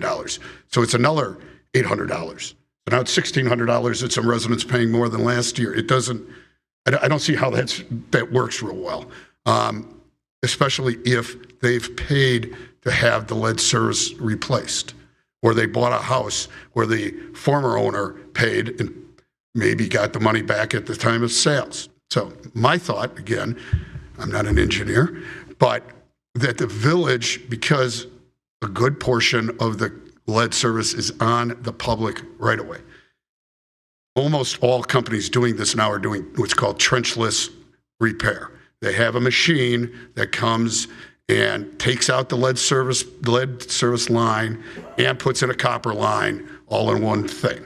But you have to excavate and build a big hole and put the machine down in there to do it. Maybe the village pays for the excavation, and the village pays for the village portion of the lead service line, and the homeowner pays for the homeowner's portion of the lead service line. And that's a way, I mean, again, we start doing these with a large number of homes. We use our loans and stuff for the village portion. And we look for the residents to have skin in the game and to pay that section. And any resident, if offered that deal that says no, would be absolutely crazy, because that's the great deal for them. So I think we'd have huge participation on it. I'm not as concerned as far as trying to collect. One, I believe we could add it onto the water bill. We can say you owe $8,000 or some number. First, I think we'd encourage immediate payment by residents. Second, we'd encourage a payment plan. And then third option, and these would cost more for the resident, would be a lien on their property. And again, we could put it on the water bill. And the water bill, when you sell a house, I'm not a real estate agent, but my understanding, when you're selling a house, the purchaser wants to see that their water bill's been paid. This would be on there. No, they owe $8,000. And the purchaser would be telling their attorney, I want $8,000 credit at closing. So that's there. We can also, when contractors do work, there's mechanic liens put on by subcontractors and things. These don't cost much money. I did talk with Ben earlier today. I mean, it is a job that at best a paralegal does, but our staff could mail in a lien and get it recorded. It's not that cumbersome once we do 2, 3, 4 of them. It's a pretty routine thing. So as a discussion, those are my thoughts. But again, I'd love to hear from everybody, but we'll probably have to stop at 9:30. Trustee Thompson. Thank you, President Kukla. Caitlin, and I guess to Jack, the lead service notice that gets mailed out. This year, I think we mailed it out to every citizen because basically everybody most places have lead service from the public side. In the future, because this caused a lot of confusion on my block because most of our block is now consumer lead free, and they all got the letter and going down in everybody's basement, pulling back their water meter and going, nope, you've got copper lines. Why am I getting this letter? And I assumed it's because it's the service side that they're getting that letter. So we'll continue until we replace all the service side. Everybody's going to continue to get that letter year after year. Even if I replace if I have a copper my house is copper on my side, but if the city side is lead, I'm going to get that lead notice. Correct. If there is any known lead or assumed lead on either side of that service line, then that property requires notice. So. And to your point, President Kukler, a neighbor across the street did some addition to his house. It caused his water line to break. And I'm on the B-box side. He's not. It was a very expensive repair bill to replace that all the way across to the B-box on that side of the street. And that was done this summer. And so we do need to figure out how we address that. But also... well, let me just interrupt there. Shouldn't each side of the street have their own B-box or not? Water line runs down one side of the street. Water line runs down one side, but B-boxes are different than water lines. The B-box is like B-box is like the main shutoff to the property, so it kind of just controls like if there's any internal plumbing that needs to be. Right, no. My question is, yeah. Trustee Thompson said your B-box is going to be where the water main is. I thought the B-box is going to be in your parkway, regardless of where the water main is. No, usually the B-box is in your parkway. Yeah. Do you understand that? All right. So the resident would only pay to the B-box. Not right now. The resident right now has to pay the whole line. Oh, yeah. The resident pays, so we have again the private side and the public side. That's why his bill the private so side of the B box is what you're calling the resident. The public is the other side, the street side, and that's the public side. Currently, regardless of where you are, if your lead service line needs to be replaced, you're required to pay from your meter to the main. That's why his bill was so expensive compared to somebody that's on my side of the street. Correct. Got it. Okay. And that to me is real hard to justify how we're charging somebody for the public side of the lead service line. I get it. We passed it decades ago or 100 years ago or whenever it was passed, and the idea was, well, if you're doing something, you got to repair the whole pipe and repair the whole pipe. But in hindsight, now it may be time to at least change that part. Yeah, on the water billing, I have cut even how we cost share, but I think, as you point out, we're estimating $68 million now. I think by the time we get through with this and we see the copper shortage occur because of Build America, Buy America, we see the shortage of contractors, that price is going to move up every year. And so if we set it at $6,500 per house, year 4, that's not going to near cover the cost. But also, if we do this on a 17-year payback on water bills, in 17 years when none of us are here, who remembers to take that billing off the water bill? And we already have residents complaining about our water bill amount of money we have. We would be charging a fortune for water and be called out by realtors. Y'all had the most expensive water rates in the Chicagoland area because you're charging for stuff that you shouldn't be. So I think this could be it's an issue either way. We do need to figure out how we. Well, I agree with that. I would assume that on the water bill you'll have a separate line that says due to lead service line replacement. But I agree that if we were trying to get it all back from water bill, $68 million, or you can say it's going to be higher, and you probably, a gambler would definitely say it's not going down, it's going up. It's would be astronomical on the bill. It whatever, starting the first year, but definitely by year 17, it sure would. I'd agree with you. So those are options. Again, going forward, this trenchless repair is not new, but it's a relatively new thing. There are possibilities that this may become a much less labor-intensive project, which would be great. And so labor makes up much more of the cost than actually the cost of the copper. Again, labor rates are going up, but it may be such that it's much more efficient in years going forward. In addition, like anything else, there's possibility that grants come in. There's possibilities for different loans, things in the future. We just have no idea right now on that. So with that, more ideas on whether you need more time or you're ready to talk about what you think you would like as far as how we start conquering this. And again, we don't have to conquer it today, but we, by law, really have to be moving in by November of 2027, which is a year and a half away. Anybody down there? Mr. Gale? All right, thanks, Mr. President. I think I'm sort of looking at these options, and it seems to me I'm sort of wondering if there's like an option 4, which maybe is option 3, just modified, where it's similar to what you were saying. I'd call it like a hybrid, where we're paying a portion and the homeowners are paying a portion, and that way, and that portion from the homeowner is sort of capped or limited based on, based on some equitable principles that we'd have to develop and come up with. But like, it kind of similar to how Brainerd Avenue worked, where it was like, look, it's a deal. They're here.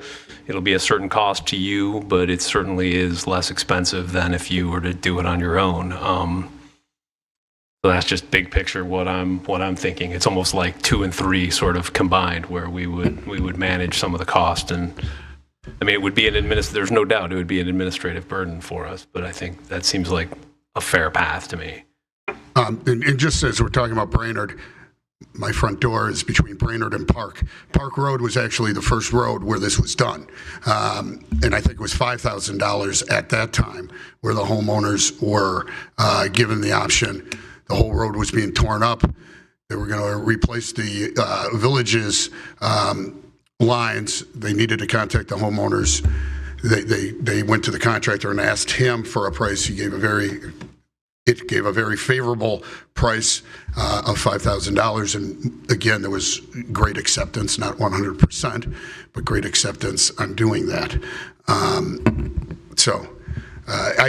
To me, I'd like to have it as we're moving forward, we have a plan, and we have it so that when we're doing major construction projects or what's ever planned with this $4 million, some houses, but we also make it available to the homeowners. I don't know if there's a way we can work with a contractor to say, okay, here's our contractor, and homeowners, if you want to be part of this, sign up, and we're doing 50 homes or 20 homes or 10 homes, and they're getting these things done. I think that would be one way to start handling this problem. More comments on? A couple thoughts on this. First of all, we haven't discussed, and we don't know yet, right, how we're going to choose which blocks to start with, but I imagine we're not going to just hopscotch all over the place. Let me interrupt you right there. Have we started looking at houses? Whoever can answer that, because my understanding is we may have looked at blocks already. Yes, so as a part of the capital infrastructure plan, one of the things that we assessed was lead service line replacements, and one of the major driving factors in selecting locations preliminarily through that plan was other capital improvement needs. So there's a water main replacement project, then homes within those limits that had lead were planned for that particular year. Then we also tried to get ahead of any sort of road programs as well, so that you didn't go resurface a road and then the next year potentially replace lead service lines afterwards, which would not be the best used of funds. So we were looking at other capital plan or programs to drive the replacements in terms of that planning effort. And then again, off my top of my head proposal, we would be checkerboarding. If a house on the south, to the north, the east, or the west said, I'm interested, again, I don't know if this is possible by contractors or if there's any problem, I would like the program to says, okay, let's get involved and do it as a partnership. Okay, yep, and so I'm familiar with how we have been assessing the streets that have already been repaired and replaced, that kind of thing, and then which houses on those blocks still need this. But I'm wondering if there's a way, and again, it's all complicated and there's no real easy solution here, but if in those blocks and those regions that we've identified as ideal to do first or last, because they've recently been paved and repaired in many ways, is there a way to incentivize or to, try to figure out some way to choose which blocks should go first, alert those neighbors, try to get some kind of buy-in on areas that we feel can go first and areas that we feel should go to the end based on maybe surveys of those blocks and neighborhoods? Because I'm sure we'd want to do it. We wouldn't want to necessarily do one house. We don't want the crews to, we're talking about economies of scale, and we've talked about that before, so we'd want to do stretches of neighborhoods. Yeah, a couple of things. So do we have, I don't know, the blocks have been identified for future. Part of the loan proposal is my understanding. I don't know what the blocks are, but once we decide what we're going to do, then yes, the homeowners would be notified of this is the plan. Obviously, if the board were to say it costs you nothing, homeowners, the buy-in would be very close to 100%. Who would say no to that? If it's as it's currently, where there is no help to the homeowner and we're actually asking them to pay the public, I think there'd be very little buy-in. Or if there's a hybrid, it seems likely. But again, I'm not an engineer. I don't know how much of the scale is involved. You have to make a pit where you're going to do this, and that serves, I think, only one homeowner. And then you fill up that pit and you make another pit. Now there is traveling and things like that, but again, to me, it's a little closer to sidewalk square replacement, where, yeah, you might only do one sidewalk, one set of squares on a block and go to another block and another block and another block, versus a street paving where you want to do the whole thing. Yep. Again, if we're reconstructing a street, that is where we would say, no, yes, we're going to do lead service lines on here. We're doing the whole reconstruction. Yeah. Well, we would look at the streets that probably start with the street that needed it most in terms of its mains and its surface condition. Correct. So we would start to put that out there, which I guess is just the way we start. I guess what I was trying to think of, I can't really articulate, so I'll leave that alone. But going back to the options that we've been presented, I think if we are looking at some kind of cost share, is there a way to do something where we do have some increase to the water bill to offset some of it, at least to pay for our side of things, the main to the B box, and then the rest is simply homeowners. So there's still something being absorbed by the village and also being offset by an increase in the water bill, but not to the full extent that it would be if we do 100%. So it's another way of looking at how we hybrid address the funding of it, because I think an $8,000 or $800 bill each cycle is going to be pretty tough for 17 to 20 years. I would think so. Yeah. Trustee Thompson? That don't need to be replaced as we go through this process. Or vice versa, how many do we have that need to be replaced, however we get to that number? Brainerd Avenue does not need to be replaced. Yeah. This is really going to be a block by block. We're just going to tear up the water main, rebuild the street, and move forward. Communities have tackled this in different ways, right? So that $68 million is truly just looking at the lead service lines, and it's not accounting for water main replacement. There are some communities that use their water main replacement program as the driving factor for their lead service line replacement program. There's some communities that don't have the capital to do that in the time frame that this program requires. So they've got a standalone lead service line replacement program that is supplemented by a water main replacement program. So they know they're going to replace, 3 blocks this year in a particular area. They'll tackle the lead service lines there. That counts towards that total count for each year. And then they're backfilling somewhere else in the community or on the fringes of that if they know they're not doing water main work, in the remainder of that area for some time. And then there's communities that aren't touching mains at all and just looking at this as standalone. But I mean, based on the amount of water main breaks we have and the age, ours is pretty much a water main replacement program, correct? That is at staff and village discretion. Right. So I mean, this project is more like 150 million, 68 million. All the pieces. I think that's really the way we got to drive it. Is we're going to do Park or not Park because it's done, but we're going to start moving either east and west from Park and Brainerd and redo the whole town over 17 years. Trustee Peterson. So it was my understanding that we were going to be looking also at roads. So I know our roads were all graded from fair to, and some of them are deteriorating faster than others. And it was my understanding that that was going to be tied to what roads were going to be replaced, and at that time, service line replacements would be done, which I think was the plan. And it was executed for Brainerd. Is that correct? It was executed for Park and Brainerd. Park and Brainerd. And that was a rate that was offered because the street was going to be torn up. So we're going to do this. Right, the street was going to be torn up. The village was replacing the water main. It required the notice out to the homeowners anyway. Right. And so it made the most sense. On that one, the village paid. The idea was they were going to pay to the B box anyway because they were redoing the street, and so the homeowner only was going to be responsible for the water meter to the B box. And on both of those projects, it's my understanding that they came to an average dollar amount. Right. Where the contractor said, "Yes, I can do it for that price." So no homeowner was actually responsible for the entire length. Correct. And we did experience some who chose not to, Correct. and some who had a more of an extended payment plan. Correct.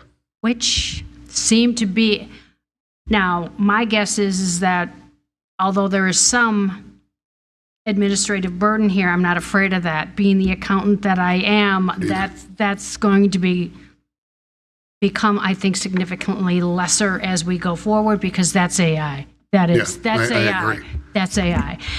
But I do think that those are options to be considered because it seems to me like that was about the best it's going to be. Okay, we really have 5 minutes to discuss again, trying to give staff. I think that we're probably going to have to come back, but we do have an issue, and I don't know if we have a uniform agreement on the board or not. With right now, if a homeowner chooses or doesn't have a choice, the state chooses for them to replace their lead service line. We are charging the homeowner for both the private and public side. I find that to be hard to do. I don't know if other people do. Do we want to change our village code or ordinance on that? I think we should change it immediately. I wasn't aware that's the rule, but yeah, that's totally unfair to the homeowner. Okay, let me ask this. Is anybody against changing this? Okay, what does staff need us to do to change at least that portion of the ordinance code? I don't know how formal it is.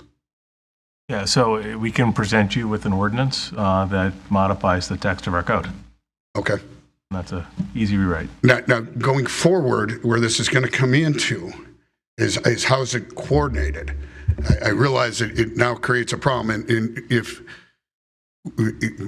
for the person who asked, I don't have lead in my house. I have a copper service line. When that was replaced and it went all the way through, the contractor did that job.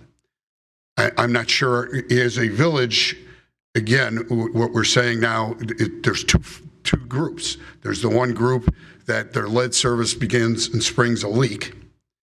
Right now, they call out a contractor, they get an estimate, and they have to pay from the meter to the main.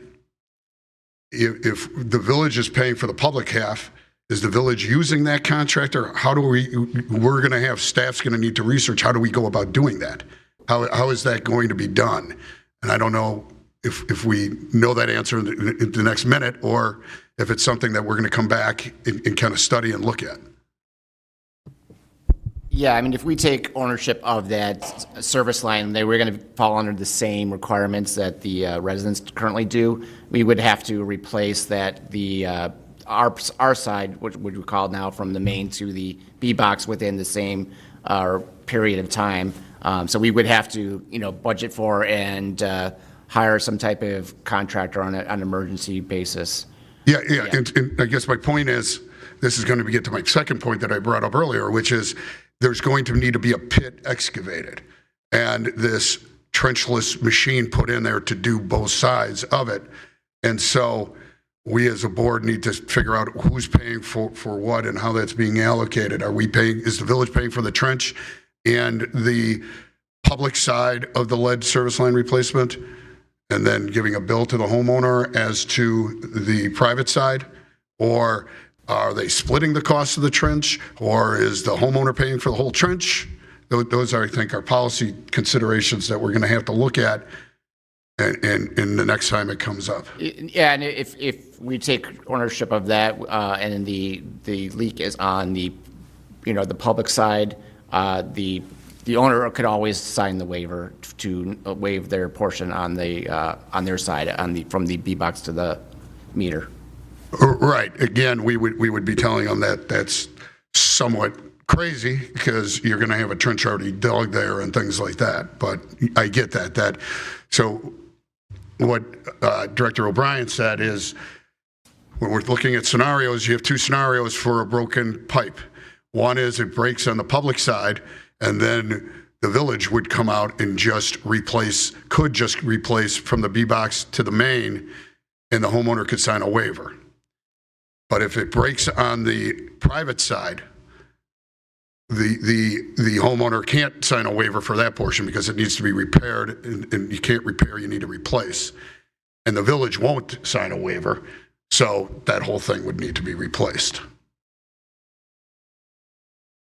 Yeah, that's correct. Yeah, you basically would have to have two. You could have your lead service line replacement program, but then you'd also need to have some type of emergency lead contractor to come out, within X amount of days. Right, and again, we would be looking at that being 120, not one day type of thing.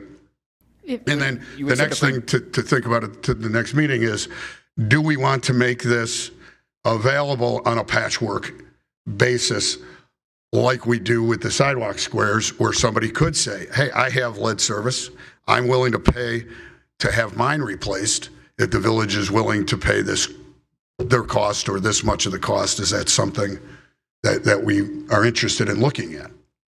So those are things I think for the next meeting or some meeting. And again, does anybody have a last minute type question? Or Caitlin, do you have a couple of minutes statement that you want to say as we're here at approaching 9:30? If there's no questions, I'll address just a few things that were noted Please. in the past few minutes. So to the emergency repair work, I know the Village of LaGrange Park actually went out for contract, I think the past 2 years, and went out for bids and hired a contractor to be able to respond to any sort of emergency repairs. So communities are looking to kind of bid that work out and have someone on call in the background. That is very common practice. In terms of I'll call it the patchwork quilt response versus, say, doing block by block replacements, typically what I see communities doing right now is they are trying to encourage the block by block and then also accounting or adjusting for any resident that's they have a really strong need to do a replacement. Maybe they have children in the house, maybe they had a high exceedance on sampling, but those are handled case-by-case basis, and they try to encourage more of the block by block or region by region just for contractor mobilization efforts and streamlining that restoration effort on the back end. So, but it's, again, no one size fits all. You know your community best, but that's typically what I see happen with this type of program. Thanks, Caitlin. We do appreciate it. We obviously have a great relationship with LaGrange Park, so we'll find out what their bidding amounts are. And so the board has an idea of what we're talking about as far as emergency repairs and things like that. Maybe we can also find out historically the last 5 years how many of these emergency repairs we've had, so we know, assume it's going to stay stable, this is what's going forward we're looking at on the emergency side. And then any residents that care to share their thoughts, please do so with emails to us, you know, if you'd have any interest in participating in some type of lead service line replacement. We obviously up here have no idea how, if there's 5 homes that want to do it, if we gave it that choice, or 500. Again, it would not be the program that's free. It would be a significant skin in the game by the homeowner. But we may have financing options available.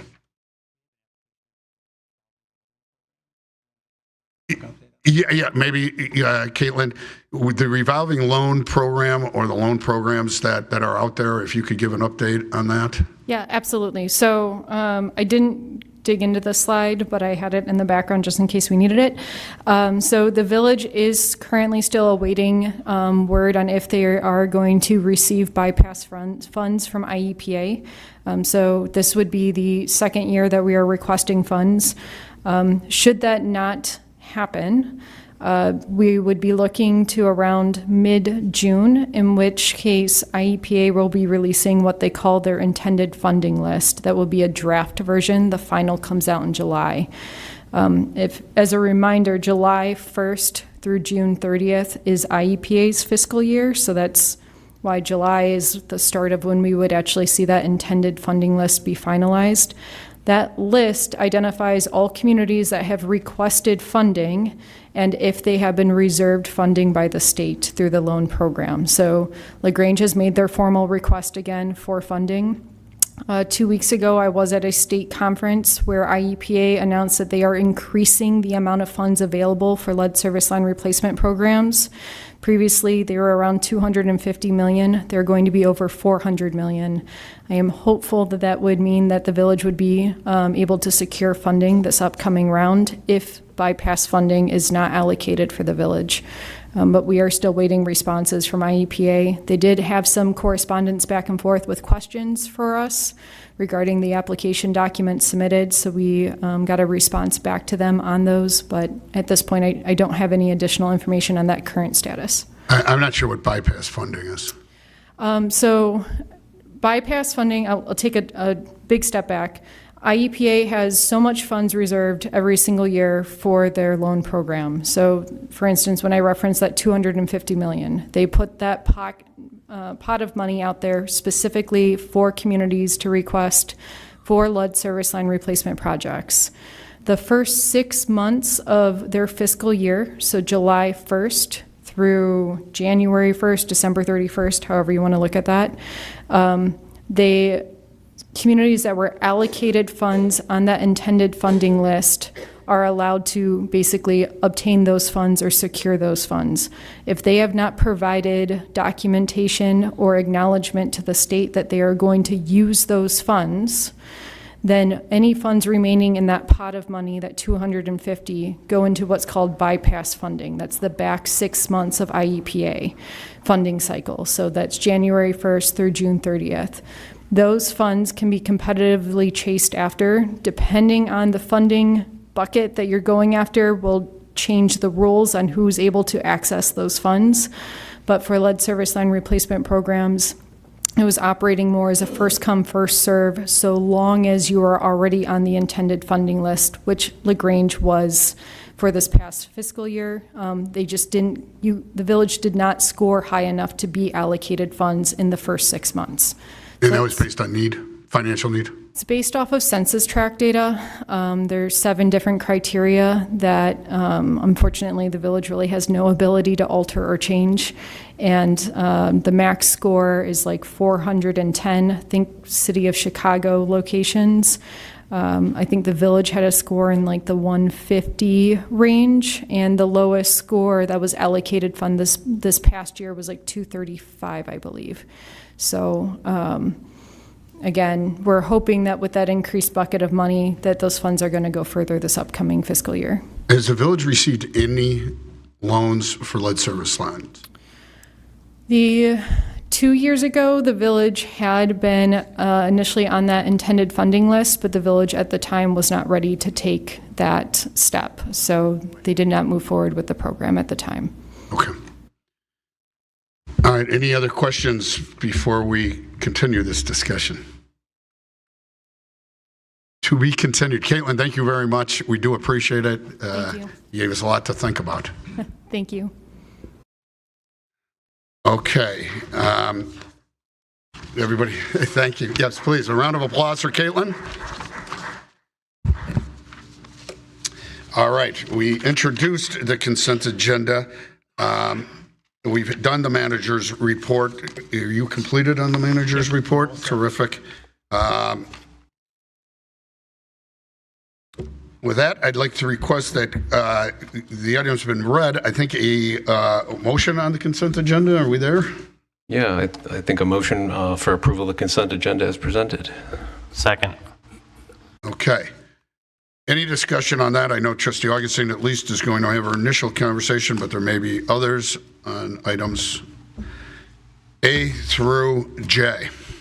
I think President Kukler, I recuse myself, as previously stated, on any agenda items related to the village prosecutor. And I would also like to remove items B and C from the consent agenda for further discussion. Okay, items B and C have been removed. The motion then, is it just amended on its face, Council, that it's A, then D through J that we're voting on? That would be correct.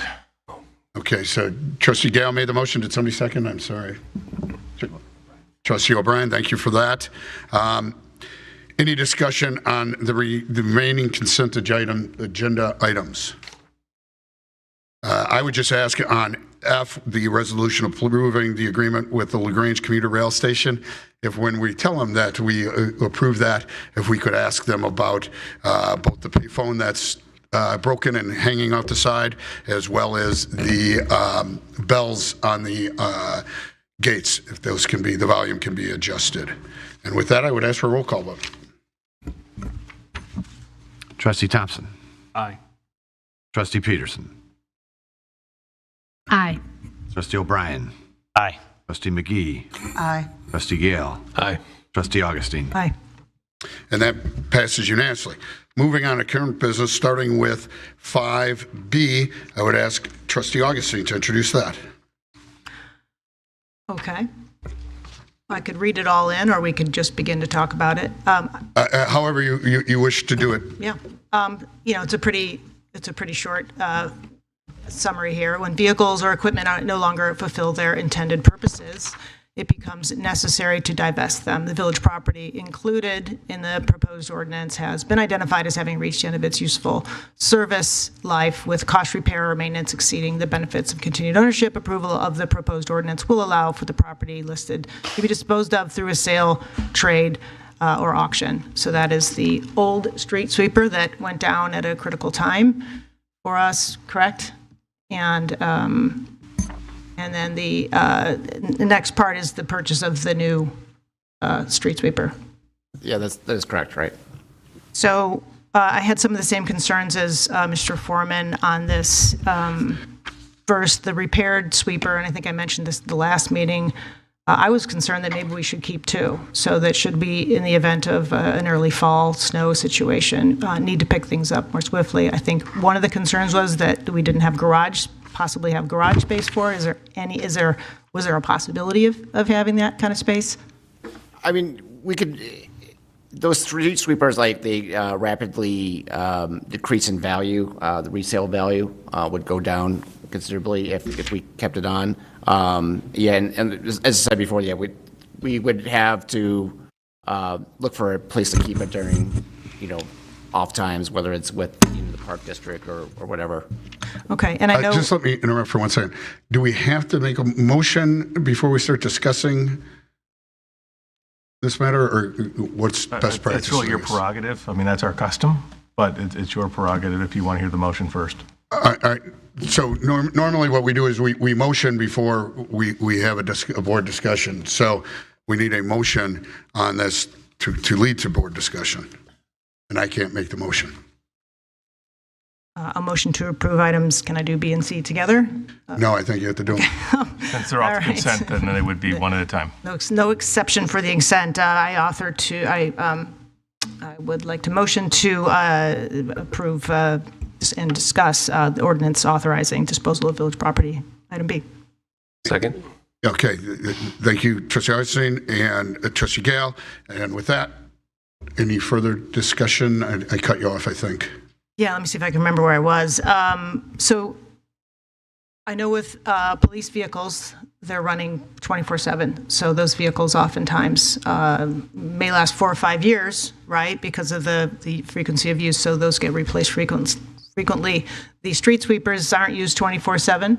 I know they're used every day, I would imagine, or most days. But is 6 years a typical outcome for a vehicle of that? And was that predicted for 5 or 6 years, or did we get a dud?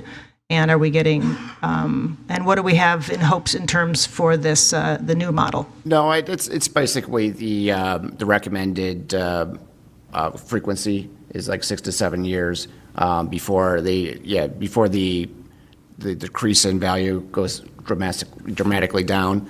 That's about it. I mean, some neighboring communities, are spending $60,000, $7,000 a year on their street sweeper like rental through contractor. So 5-6 years, it's basically paid for itself.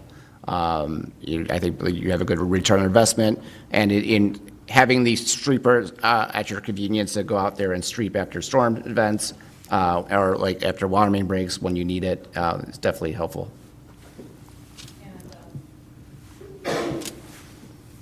So, okay, so that was expected. Was that in the ERF for 6 years?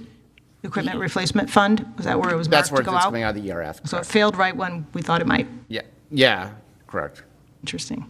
Okay, so no. Well, just a quick correction on that. So it was anticipated that we were going to replace it this year. It's at a point in which it's reached its end of its useful life, and we want to divest before that value falls any further. Yeah, no, I get it. But the note says that it's in fair condition, and it was would we have, if it hadn't gone down last year, might we have stretched it until it did, or no? It's unlikely. It's been on the ERF for several years. Yeah. Okay. All right. Any other questions, comments regarding 5B? Seeing none, I'd ask for a roll call vote. Trustee McGee? Aye. Trustee O'Brien? Aye. Trustee Peterson? Aye. Trustee Thompson? Aye. Trustee Augustine? Aye. Trustee Gale? Aye. And that passes unanimously. Moving on to C, Trustee Augustine. Sure, Trustee Augustine here. I'll just jump right to it. We know we're purchasing or looking at purchasing another brand new street sweeper. I'd like to motion that authorizing the recommended action of proceeding with a resolution to purchase the Elgin Pelican NP street sweeper from Standard Equipment. Second. Thank you, Trustee Augustine and Trustee McGee. Discussion on that, if any. Trustee Augustine, do you have discussion? I was just going to say, it was mentioned earlier that why didn't we look at an outsourced service for sweepers? And I would just like to point out that if we ran the sweeper half the year, 125 working days, it works out to an hourly rate of $40 an hour for the sweeper. To get an operator and a sweeper, as you just said, the cost of $60,000 to lease them. and I rent sweepers from Sweeper Corp of America to do these services all the time. Their rates are in the hundreds of dollars per hour. Owning our own sweeper that we control it is the cheapest way to run our village, and a 6-year life in a sweeper is a long life because these are heavy wear and tear units that take a lot of abuse. That 2020 was a bad year for emissions, as we've learned with a lot of our fire equipment. So these were bad units. They are heavy wear and tear units. So this is a purchase we should make every 6 years, and we should never look at outsourcing it all. Thank you, Trustee Thompson. Director O'Brien, do we know how often we use a street sweeper? During the spring, summer, fall, it's basically out every day, depending on what other operations we got going on in the village, but mostly it's out every day. Okay. Any other questions? What is this, and is this, did we go for the Cadillac sweeper? Do we have, what kind of warranties do we have on this? Is this maybe one of the only ones we could get because there's such a demand for these vehicles, as we learned? Just interested in what we've got here. It's a very good sweeper. There's a lot of it. We like the tighter turning radius. It helps out a lot as far as some of the parking lots that we have to sweep. Some of the kind of broom ones that Brookfield has, doesn't clean some of the parking lots that are required. And then we have had the Elgin for several years now, and we have a lot of familiarity with the product for our mechanic. So it serves a lot of time it doesn't have as much downtime for the mechanic to learn like a new system and stuff. So it is a very good sweeper for our needs. Thank you very much. Thank you. Seeing no other questions, roll call vote, please. Trustee Thompson? Aye. Trustee Peterson? Aye. Trustee O'Brien? Aye. Trustee McGee? Aye. Trustee Gale? Aye. Trustee Augustine? Aye. And that passes unanimously. Moving on to current business, 6A is a resolution approving the purchase of the 60 MVB3X fully loaded trailer system, and I'd refer that to Trustee O'Brien. Thank you, President Kukler. In support of the safe, accessible, and engaged community strategic priority, staff has researched mobile vehicle barrier systems. Over the past several years, law enforcement agencies across the country have increasingly implemented mobile vehicle barrier systems to address the risk of vehicle intrusion into pedestrian areas and large gatherings. Community events such as parades, festivals, farmers markets, and other public gatherings held in LaGrange, where large numbers of residents and visitors are present in pedestrian-focused environments, require temporary roadway closures and traffic control measures to ensure public safety. After reviewing available options, the LaGrange Police Department determined that the 60 MVB 3X fully loaded trailer system best meets the operational needs of the village. The system will provide a protective barrier capable of stopping or significantly slowing unauthorized vehicles, and its trailer-mounted configuration allows for rapid deployment and redeployment as event conditions dictate. The system's durability and design provide a high level of protection for pedestrians and event participants. The capabilities of the system also significantly improve upon traditional methods such as squad car placement or temporary barricades, which are not specifically engineered for vehicle mitigation. The addition of this system will strengthen the village's ability to proactively address emerging public safety threats while maintaining a welcoming and secure environment for community gatherings. Staff respectfully request waiving of competitive bidding and approval of the resolution approving the purchase of the 60 MVB 3X mobile vehicle barrier system from Advanced Security Technologies for the amount of $168,858. Funds for this expenditure are included in an approved fiscal year 26-27 budget. Staff recommends approval of the proposed resolution approving the purchase of the 60 MVB 3X fully loaded trailer system from Advanced Security Technologies, LLC. I move to approve The resolution approving the purchase of a 60 MVB 3X fully loaded trailer system from Advanced Security Technologies LLC. Second. Thank you, Trustee O'Brien. Trustee Peterson, any discussion regarding this matter? Trustee Augustine. Thank you, President Kukler. Just a note from whoever is best to answer that question. There's a little more detail on why we waived the competitive bidding, and then could we have a few more examples of how we use it? I've asked before when we've had meetings on unusual things. It always helps to have a picture or some examples to let not just the board, but the folks reading our agenda packets understand these things. And it might not be that easy to display, but in the future, just for notes, village manager Knight, if we could have some of those, some pictures in here, as we go forward, and better explanations. But yeah, I'd love to know a little bit more about, again, remind me why we felt it was important to waive, and then, and if Chief, you could give us some examples of how it's well used. Yeah, absolutely. So there are just a handful of these types of units out there that are commonly used in law enforcement across the United States. We specifically like this program or this system because it could be deployed in a matter of minutes and also pulled back in a matter of minutes when it's no longer needed. For example, we used another system that we were lucky enough to get on loan for the pet parade last year and used it to close down Grange Road. That system took almost an hour to get it deployed and almost an hour to get Grange Road opened up again because it's so heavy and required so much manpower to get it pulled off and loaded back onto its trailer system. This is an excellent system. We've seen it with other communities that are using it. I would realize that to the average reader here that would look at this, I had sticker shock myself. They're very, very expensive. But we're talking about the saving a human life. Unfortunately, governments across the United States and internationally are finding themselves in situations where we have to harden our community events. We're fortunate at LaGrange that we have a very vibrant community with beautiful community events that our residents and our staff and visitors all enjoy.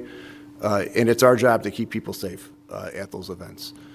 This particular system has the other advantage that it can close 8 lanes of traffic, which is very good for us with roads like Ogden or LaGrange Road, where we would have 4 lanes on each side to get something closed from both ends. So this is a good system for us. It can be, again, deployed in a matter of minutes. We respectfully request to waive the competitive bidding because there is not another system that we've seen that is exactly like this one. I might also add to that too, just regarding the deployment, we are saving in personnel costs and vehicles that are used otherwise when these barriers aren't involved. So there are some real savings there ultimately over the useful life of the product. Okay, good. And I do see a picture buried in one of the attachments, so I'm sorry. There is a picture, but it is hard to read what it looks like there. So I just saw some other pictures that you pulled up. It just helps to understand these things, and I appreciate the what you've provided on that. Did we have this discussion during the budget? Where was this on the budget? Yes, this was in the budget, so it was planned for. Police department has been looking at this for years. It's something that we really need in the village with as many community events as we have, and we have the farmers market every week. We have multiple other large festivals, the big parade, so many things that we have going on in LaGrange. I would estimate this will be deployed no less than 30 times throughout the calendar year. Holiday walk, all the big events that we have. So we've been looking for a while, and it was planned for in the equipment replacement fund for this fiscal year. Thanks. Seeing no other comments, roll call vote, please. Trustee Augustine? Aye. Trustee Gale? Aye. Trustee McGee? Aye. Trustee O'Brien? Aye. Trustee Peterson? Aye. Trustee Thompson? Aye. And that passes unanimously. Moving on to current business B, an ordinance amending the village fee schedule, incorporating water and sewer rate increases and pass-through water rate increase. And that's referred to Trustee Augustine. Thank you, President Kukler. In July of 2022, Baxter and Woodman presented a water system needs assessment and a water systems needs assessment and water and sewer rate analysis to this village board. As part of the analysis, water and sewer rates were reviewed to to determine how they may best support operational and maintenance costs of water and sewer systems, fund capital improvement projects, support administrative functions, and maintain a sufficient operating reserve. Pursuant to the non-uniform rate increases subsequently directed by the village board, the proposed ordinance includes year 4 of the adopted 5% water and sewer rate increases. With the passage of the ordinance, these new rates will go into effect May 1st, 2026. Additionally, the village received notification from the village of McCook, which supplies wholesale water to our village. That water rates have changed to the village and will increase 1.85% effective June 1st of this year. This will increase the cost of water to governmental users from 6.19 per 1,000 gallons to 6.3 per 1,000 gallons. The new rates are due to increases in Lake Michigan water rates from the city of Chicago. The attached ordinance, in accordance with the village's pass-through policy, incorporates this increase effective June 1st, 2026. Approval of the ordinance will incorporate the above increases on their respective effective dates, resulting in approximate 81-cent increase from 11.79 per 100 cubic feet to $12.60 per 100 cubic feet. It will also increase the sewer rate by 5% to $2.23 per 100 cubic feet of sewer use. The proposed rates are reflected in Exhibit A. Rates support the operation and maintenance of the village's water and sewer systems, and in the case of the water fund, serve to offset the cost to purchase water.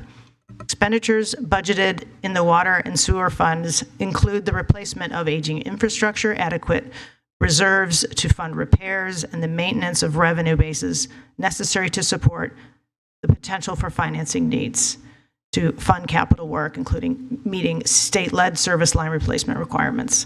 As the upcoming fiscal year will be fourth and final year of the approved non-uniform rate increases, it will be necessary to analyze water and sewer rates for their ability to meet system needs prior to the FY 2027-28 budgeting process.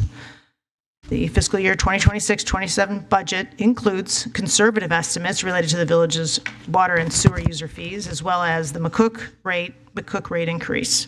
User fees as budgeted are sufficient to support planned operating and capital expenses reflective in the fiscal year 26-27 budget and maintain an appropriate fund balance reserve in each fund. Staff has recommended approval of the proposed ordinance amending the village fee schedule, incorporating village water and sewer rate increases and a pass-through water rate increase, and I move to approve this ordinance. Second. Thank you, Trustee Augustine. Trustee Thompson, any discussion regarding this? Trustee Thompson. Quick question. After listening to Caitlin's presentation, I appreciate it very much. This water fund reserve is what's going to pay the first $4 million and then the next $4 million of the sewer line, lead water line replacement program. That's where we're going to be pulling this money. Okay. That is an option. It's not what's anticipated now. What's anticipated now is the EPA loan funding will be used to finance the project. I think it's important to note, too, so the fund balance in the water fund is only a fraction of what's identified in the infrastructure capital plan. There we have about $26 million worth of projects that are anticipated to maintain the system. So we do need to have a healthy fund balance there in order to support those needs in the particular system into the future. Okay, so the water fund reserve is just money that's built up to pay for capital projects that are coming up. That's correct. This year. Okay. Yes, and those projects are often very expensive, so we do need to have some healthy fund balance there. Okay, thank you. Mm-hmm. I had a question. Knowing all that and hearing what has been suggested here tonight by some of the residents, I don't know exactly how far away we are from making the decision on how we're going to pay for the lead service lines and some of the other things coming up. But we have a new finance situation coming into play sometime in this year, and we're seeing these increases, but we do have a decent reserve. Would there be any benefit to waiting on this increase for now until we know what matters and what decisions we're making as we go forward, because we can increase the rate at a future meeting, unlike a levy where if we don't take it the time we vote, we don't get it. Would there be any reason with such strong reserves that we hold off on this increase? I know we have a policy generally of passing those through, but we do have very decent reserves, and I get that it's paying for a lot of different things. But at the moment when we have so many decisions ahead of us yet unmade, does it make sense to hold off until we see what our whole picture is and how we want to fund it all, the decisions we want to make on who pays what portion? Do we wait a while until we have a clearer picture in that way? Yeah, so I'll handle that. First, it's a policy decision on what we want to do.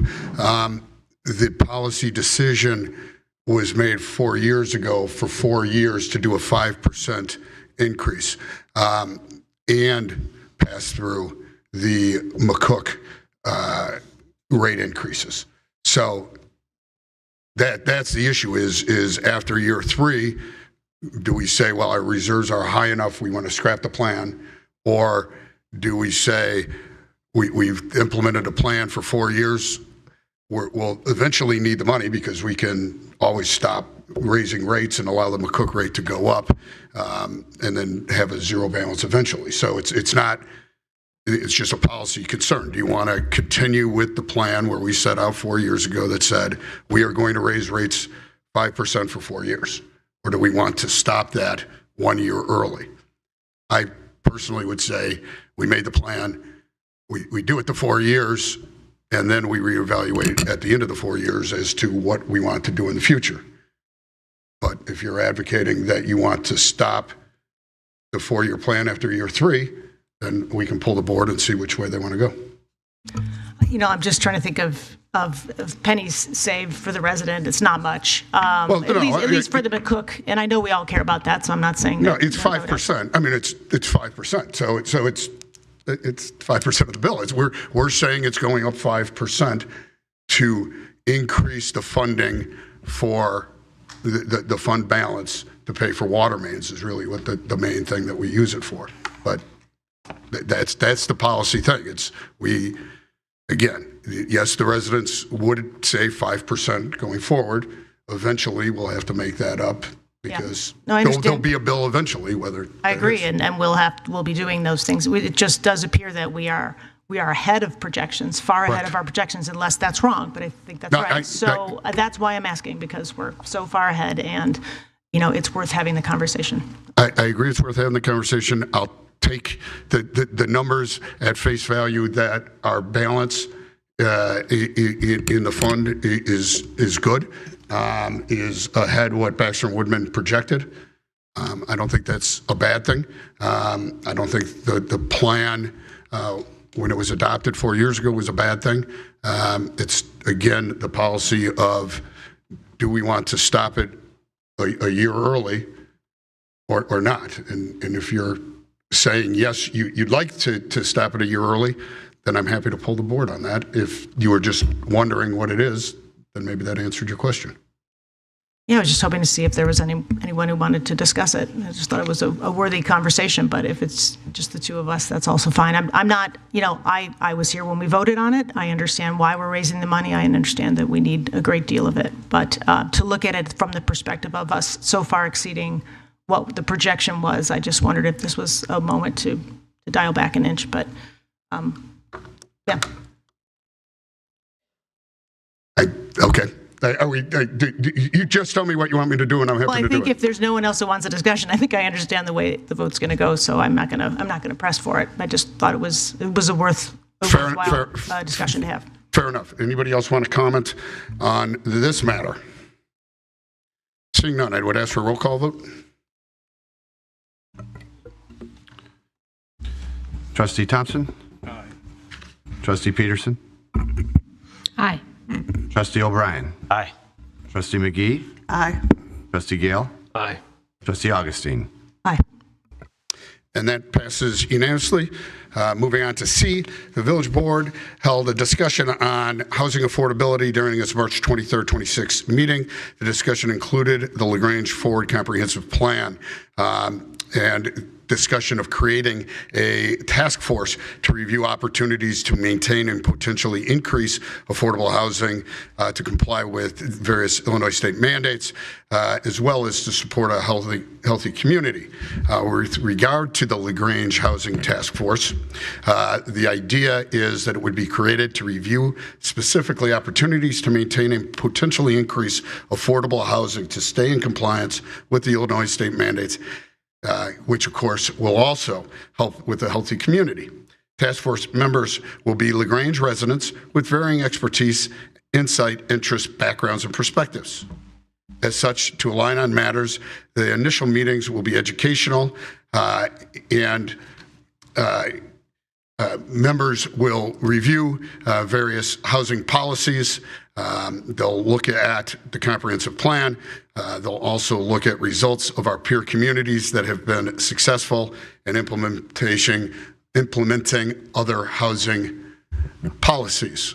Again, LaGrange has 13% affordable housing, so it'll be interesting what those other communities have in comparison to LaGrange. The purpose and goals are to review and analyze available data on LaGrange housing inventory, cost of housing, projections for growth and change within the next 5 to 10 years. Through quantitative analysis and community engagement, identify specific populations, such as seniors, renters, first-time home buyers, etc., that face housing challenges in LaGrange. To evaluate opportunities, priorities, and issues for housing in LaGrange. To review available housing programs and policies, which could include a housing trust fund, inclusionary housing ordinance, fee in lieu of provisions, and other housing strategies that are well recorded. To ensure the broad understanding on the matters, the task force may occasionally be joined by industry experts and elected officials, including village trustees. However, the purpose of the task force is to seek resident involvement, and trustees are not expected to actively participate. This is really going to be, by design, a resident function organization, not a board-led organization. In that, at the conclusion of the task force, a report may be created and submitted to the village board containing the task force findings and recommended strategies appropriate for LaGrange, and that would be considered by the board. The task force is not an advisory board or commission. There is no obligation on the task force to make any specific recommendations. It's organized, again, by residents, for residents, to review the elements identified for study, to craft potential recommendations and conclusions, and, if possible, to return a report to the board. The idea would be that it would be approximately 10 to 15 residents, depending on who would like to apply. We encourage people to apply. They can send a letter of interest to any trustee who will forward it on to me or a village manager, or they can write directly to myself or village manager to be included on the task force. It is expected that the task force will meet monthly. The date is to be determined. The day will be to determine. I expect something like first Monday, third Monday, something along those type of, could be Tuesday, Wednesday, whatever. It will probably be where staff sees opportunity for a meeting to be held. Again, the idea right now would be about a 12-month time period that would be considered. That can be adjusted as appropriate by the residents that are serving. But to give an idea of what would be the commitment, it's probably one day a month, for approximately 12 months. With that, although we do not need a vote because we're not enacting a specific advisory board or commission, I think it would be a good idea to have a vote on implementing a housing task force. So I would entertain a motion to do that.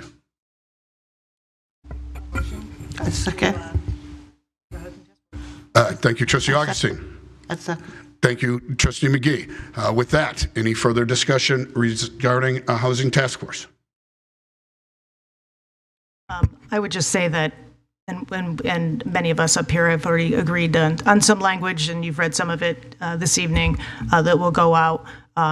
We've asked over the course of several meetings for folks to write in and if they're interested, but I think, President Kukla, you agreed it would also be a good idea to use some of our social media tools to put out a post explaining it and calling for it, and we could probably get something like that out in the next couple of days.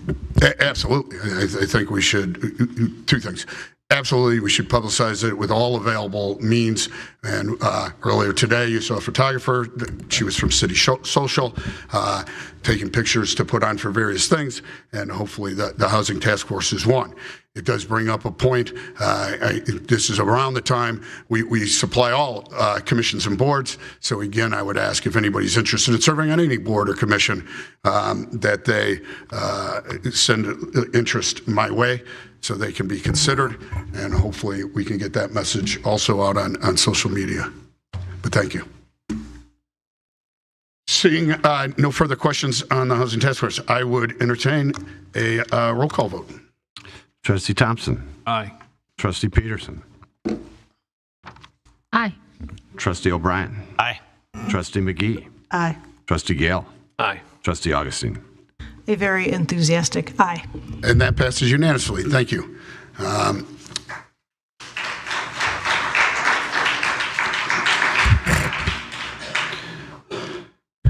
thank you. We are now at the part of the agenda for public comments regarding matters not on tonight's agenda. I can tell you I'm keeping you to 3 minutes to the absolute minute. We are at 10:10. It's not fair to keep staff late, and we have to go into closed session. So if you can't be done in 3 minutes, you'll be cut off. Start your watch for 60 seconds. Thank First, you. thank you, Trustee Augustine, for trying to spark the dialogue. I am a sore loser, and I'll come back every time you're going to cover this. I would volunteer today for any type of commission that would establish further financial participation. I'm not seeing critical financial acumen. So that's my rant, right? Now let me revisit something here that you want to go back and clean up, and that's 5C in the agenda that you moved to approve the sweeper, which I'll never mention again until I see it come down my street. The resolution on whatever page it is has a price of like $337,000. That's the gross price. It's not the net price. And also, the plan, the budget, is only $225,000. So your net price that you're negotiated is over budget. Oh, big deal. Who cares about the budget variance? But please go back and clean up the paperwork, because none of the numbers are consistent. They're erroneous. Thanks. Thank you.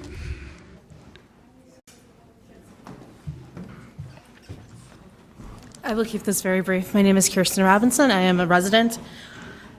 I am standing before you tonight to formally notify the board and the public that we have filed a lawsuit against the village regarding the 112 East Burlington development. This was not a decision we reached lightly. We spent a significant amount of time reflecting on this course of action and exploring other avenues. After careful review, it became clear that there were simply too many instances where code-required processes and procedures were not followed. While this action addresses our specific situation, we believe we are doing this for the benefit of the entire community, which was also deprived of reasonable procedures and processes with this development. Another goal is to ensure the future residents that future residents are not placed in the same position we were. By insisting on adherence to the law, we are advocating for a standard of fairness that every resident of LaGrange deserves. Based on my husband's experience as an applicant to change the zoning code with the Plan Commission, it is our understanding and observation that the applicant, in this case the developer, will more likely than not be the party bearing the financial burden of the legal fees of the defense of this lawsuit, not the residents of this village. We believe it is important for the public to understand that we are seeking accountability, and we hope this action leads to a better application of our village's codes and processes moving forward. We would like to thank all the people in the community that have supported us. You are the ones who have helped us feel safe in this decision. Thank you for your time and the opportunity to place these comments on the record. Thank you.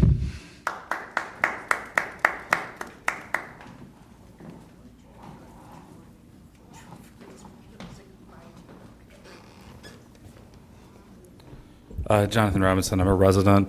One thing that you need to look into with the lead pipe service replacement is it's actually, we say that we have 2/3 of a problem, but the reality is that on the homeowner side, more than half and probably close to 2/3 of the residents have done what they were supposed to. It's actually the other side of that V-box that's actually the bigger problem.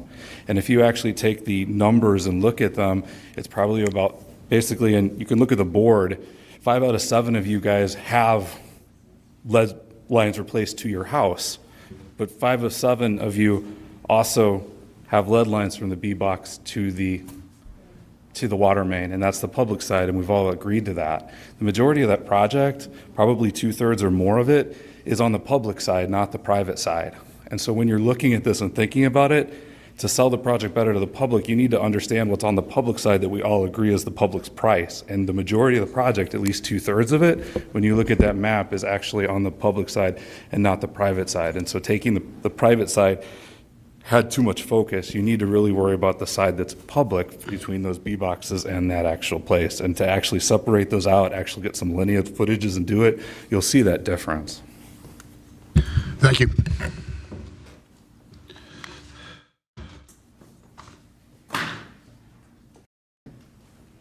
Next on the evening's agenda is trustees' reports. Any trustee comments? Trustee Augustine? Yes, I have a comment. I would like to ask that in the future, this board, who meets twice a month, sometimes less, not be rushed through a meeting. I don't want anyone on this board to feel that they shouldn't respond because we want to get out of here at a certain time. I'm here for free. I'll stay here as late as it takes to hear what we need to hear from this board. I understand there are limits on the residents, but I would like not to feel rushed, which happens frequently, through a meeting that is absolutely important. We are talking about resident money, resident issues, important matters, and I do not like being fairly routinely rushed through it because it's getting late. I am sorry if anyone has to go early, but I think we should plan for later outcomes.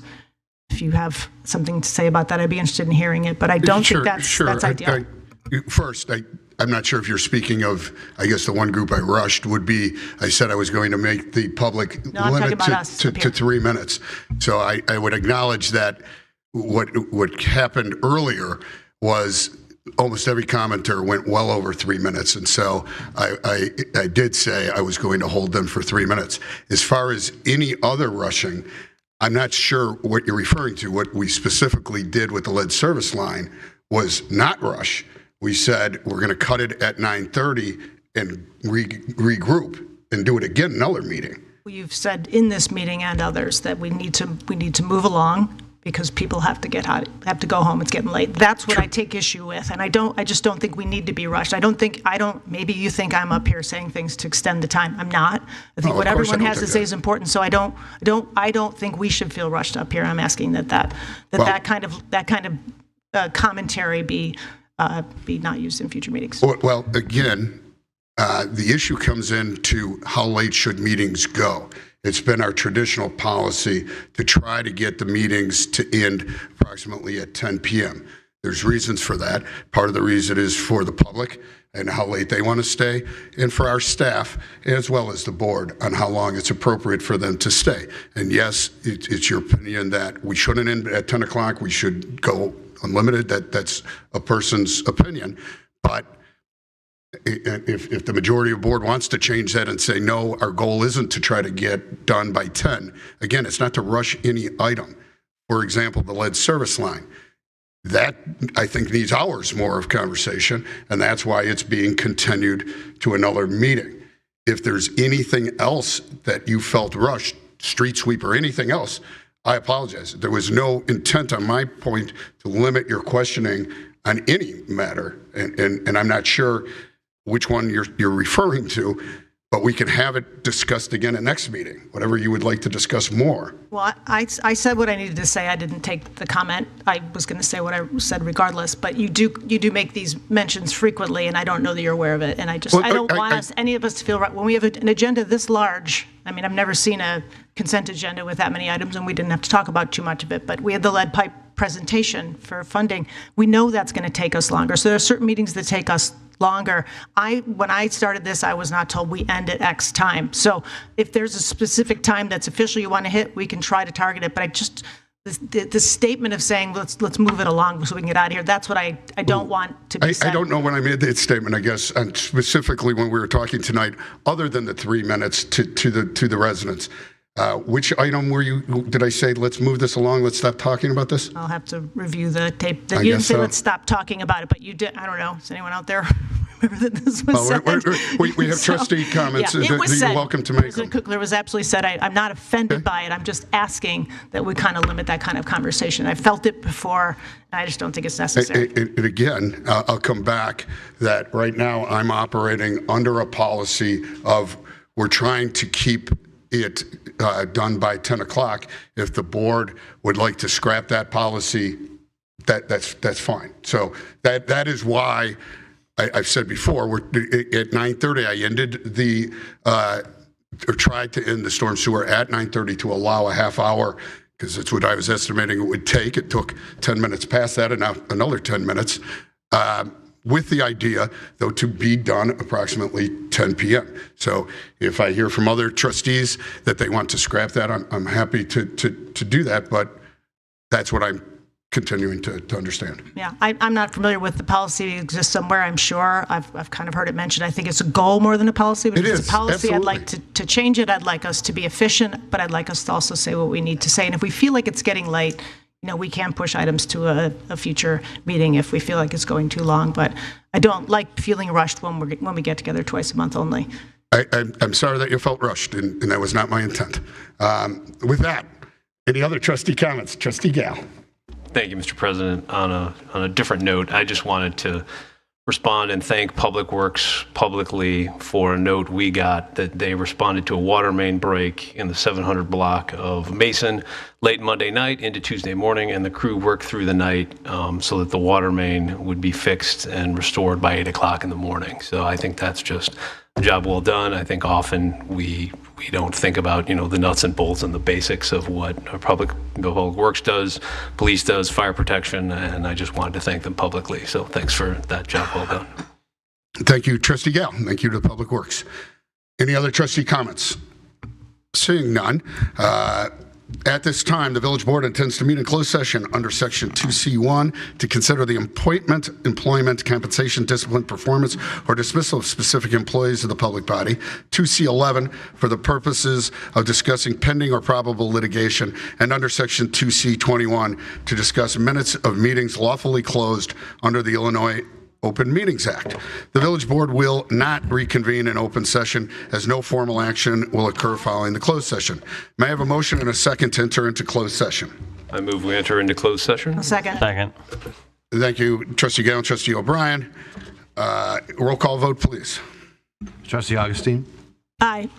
Trustee Gale? Aye. Trustee McGee? Trustee O'Brien? Aye. Trustee Peterson? Aye. Trustee Thompson? Aye. And that passes unanimously. We will be going into closed session, and we will be proceeding as soon as we have a quorum.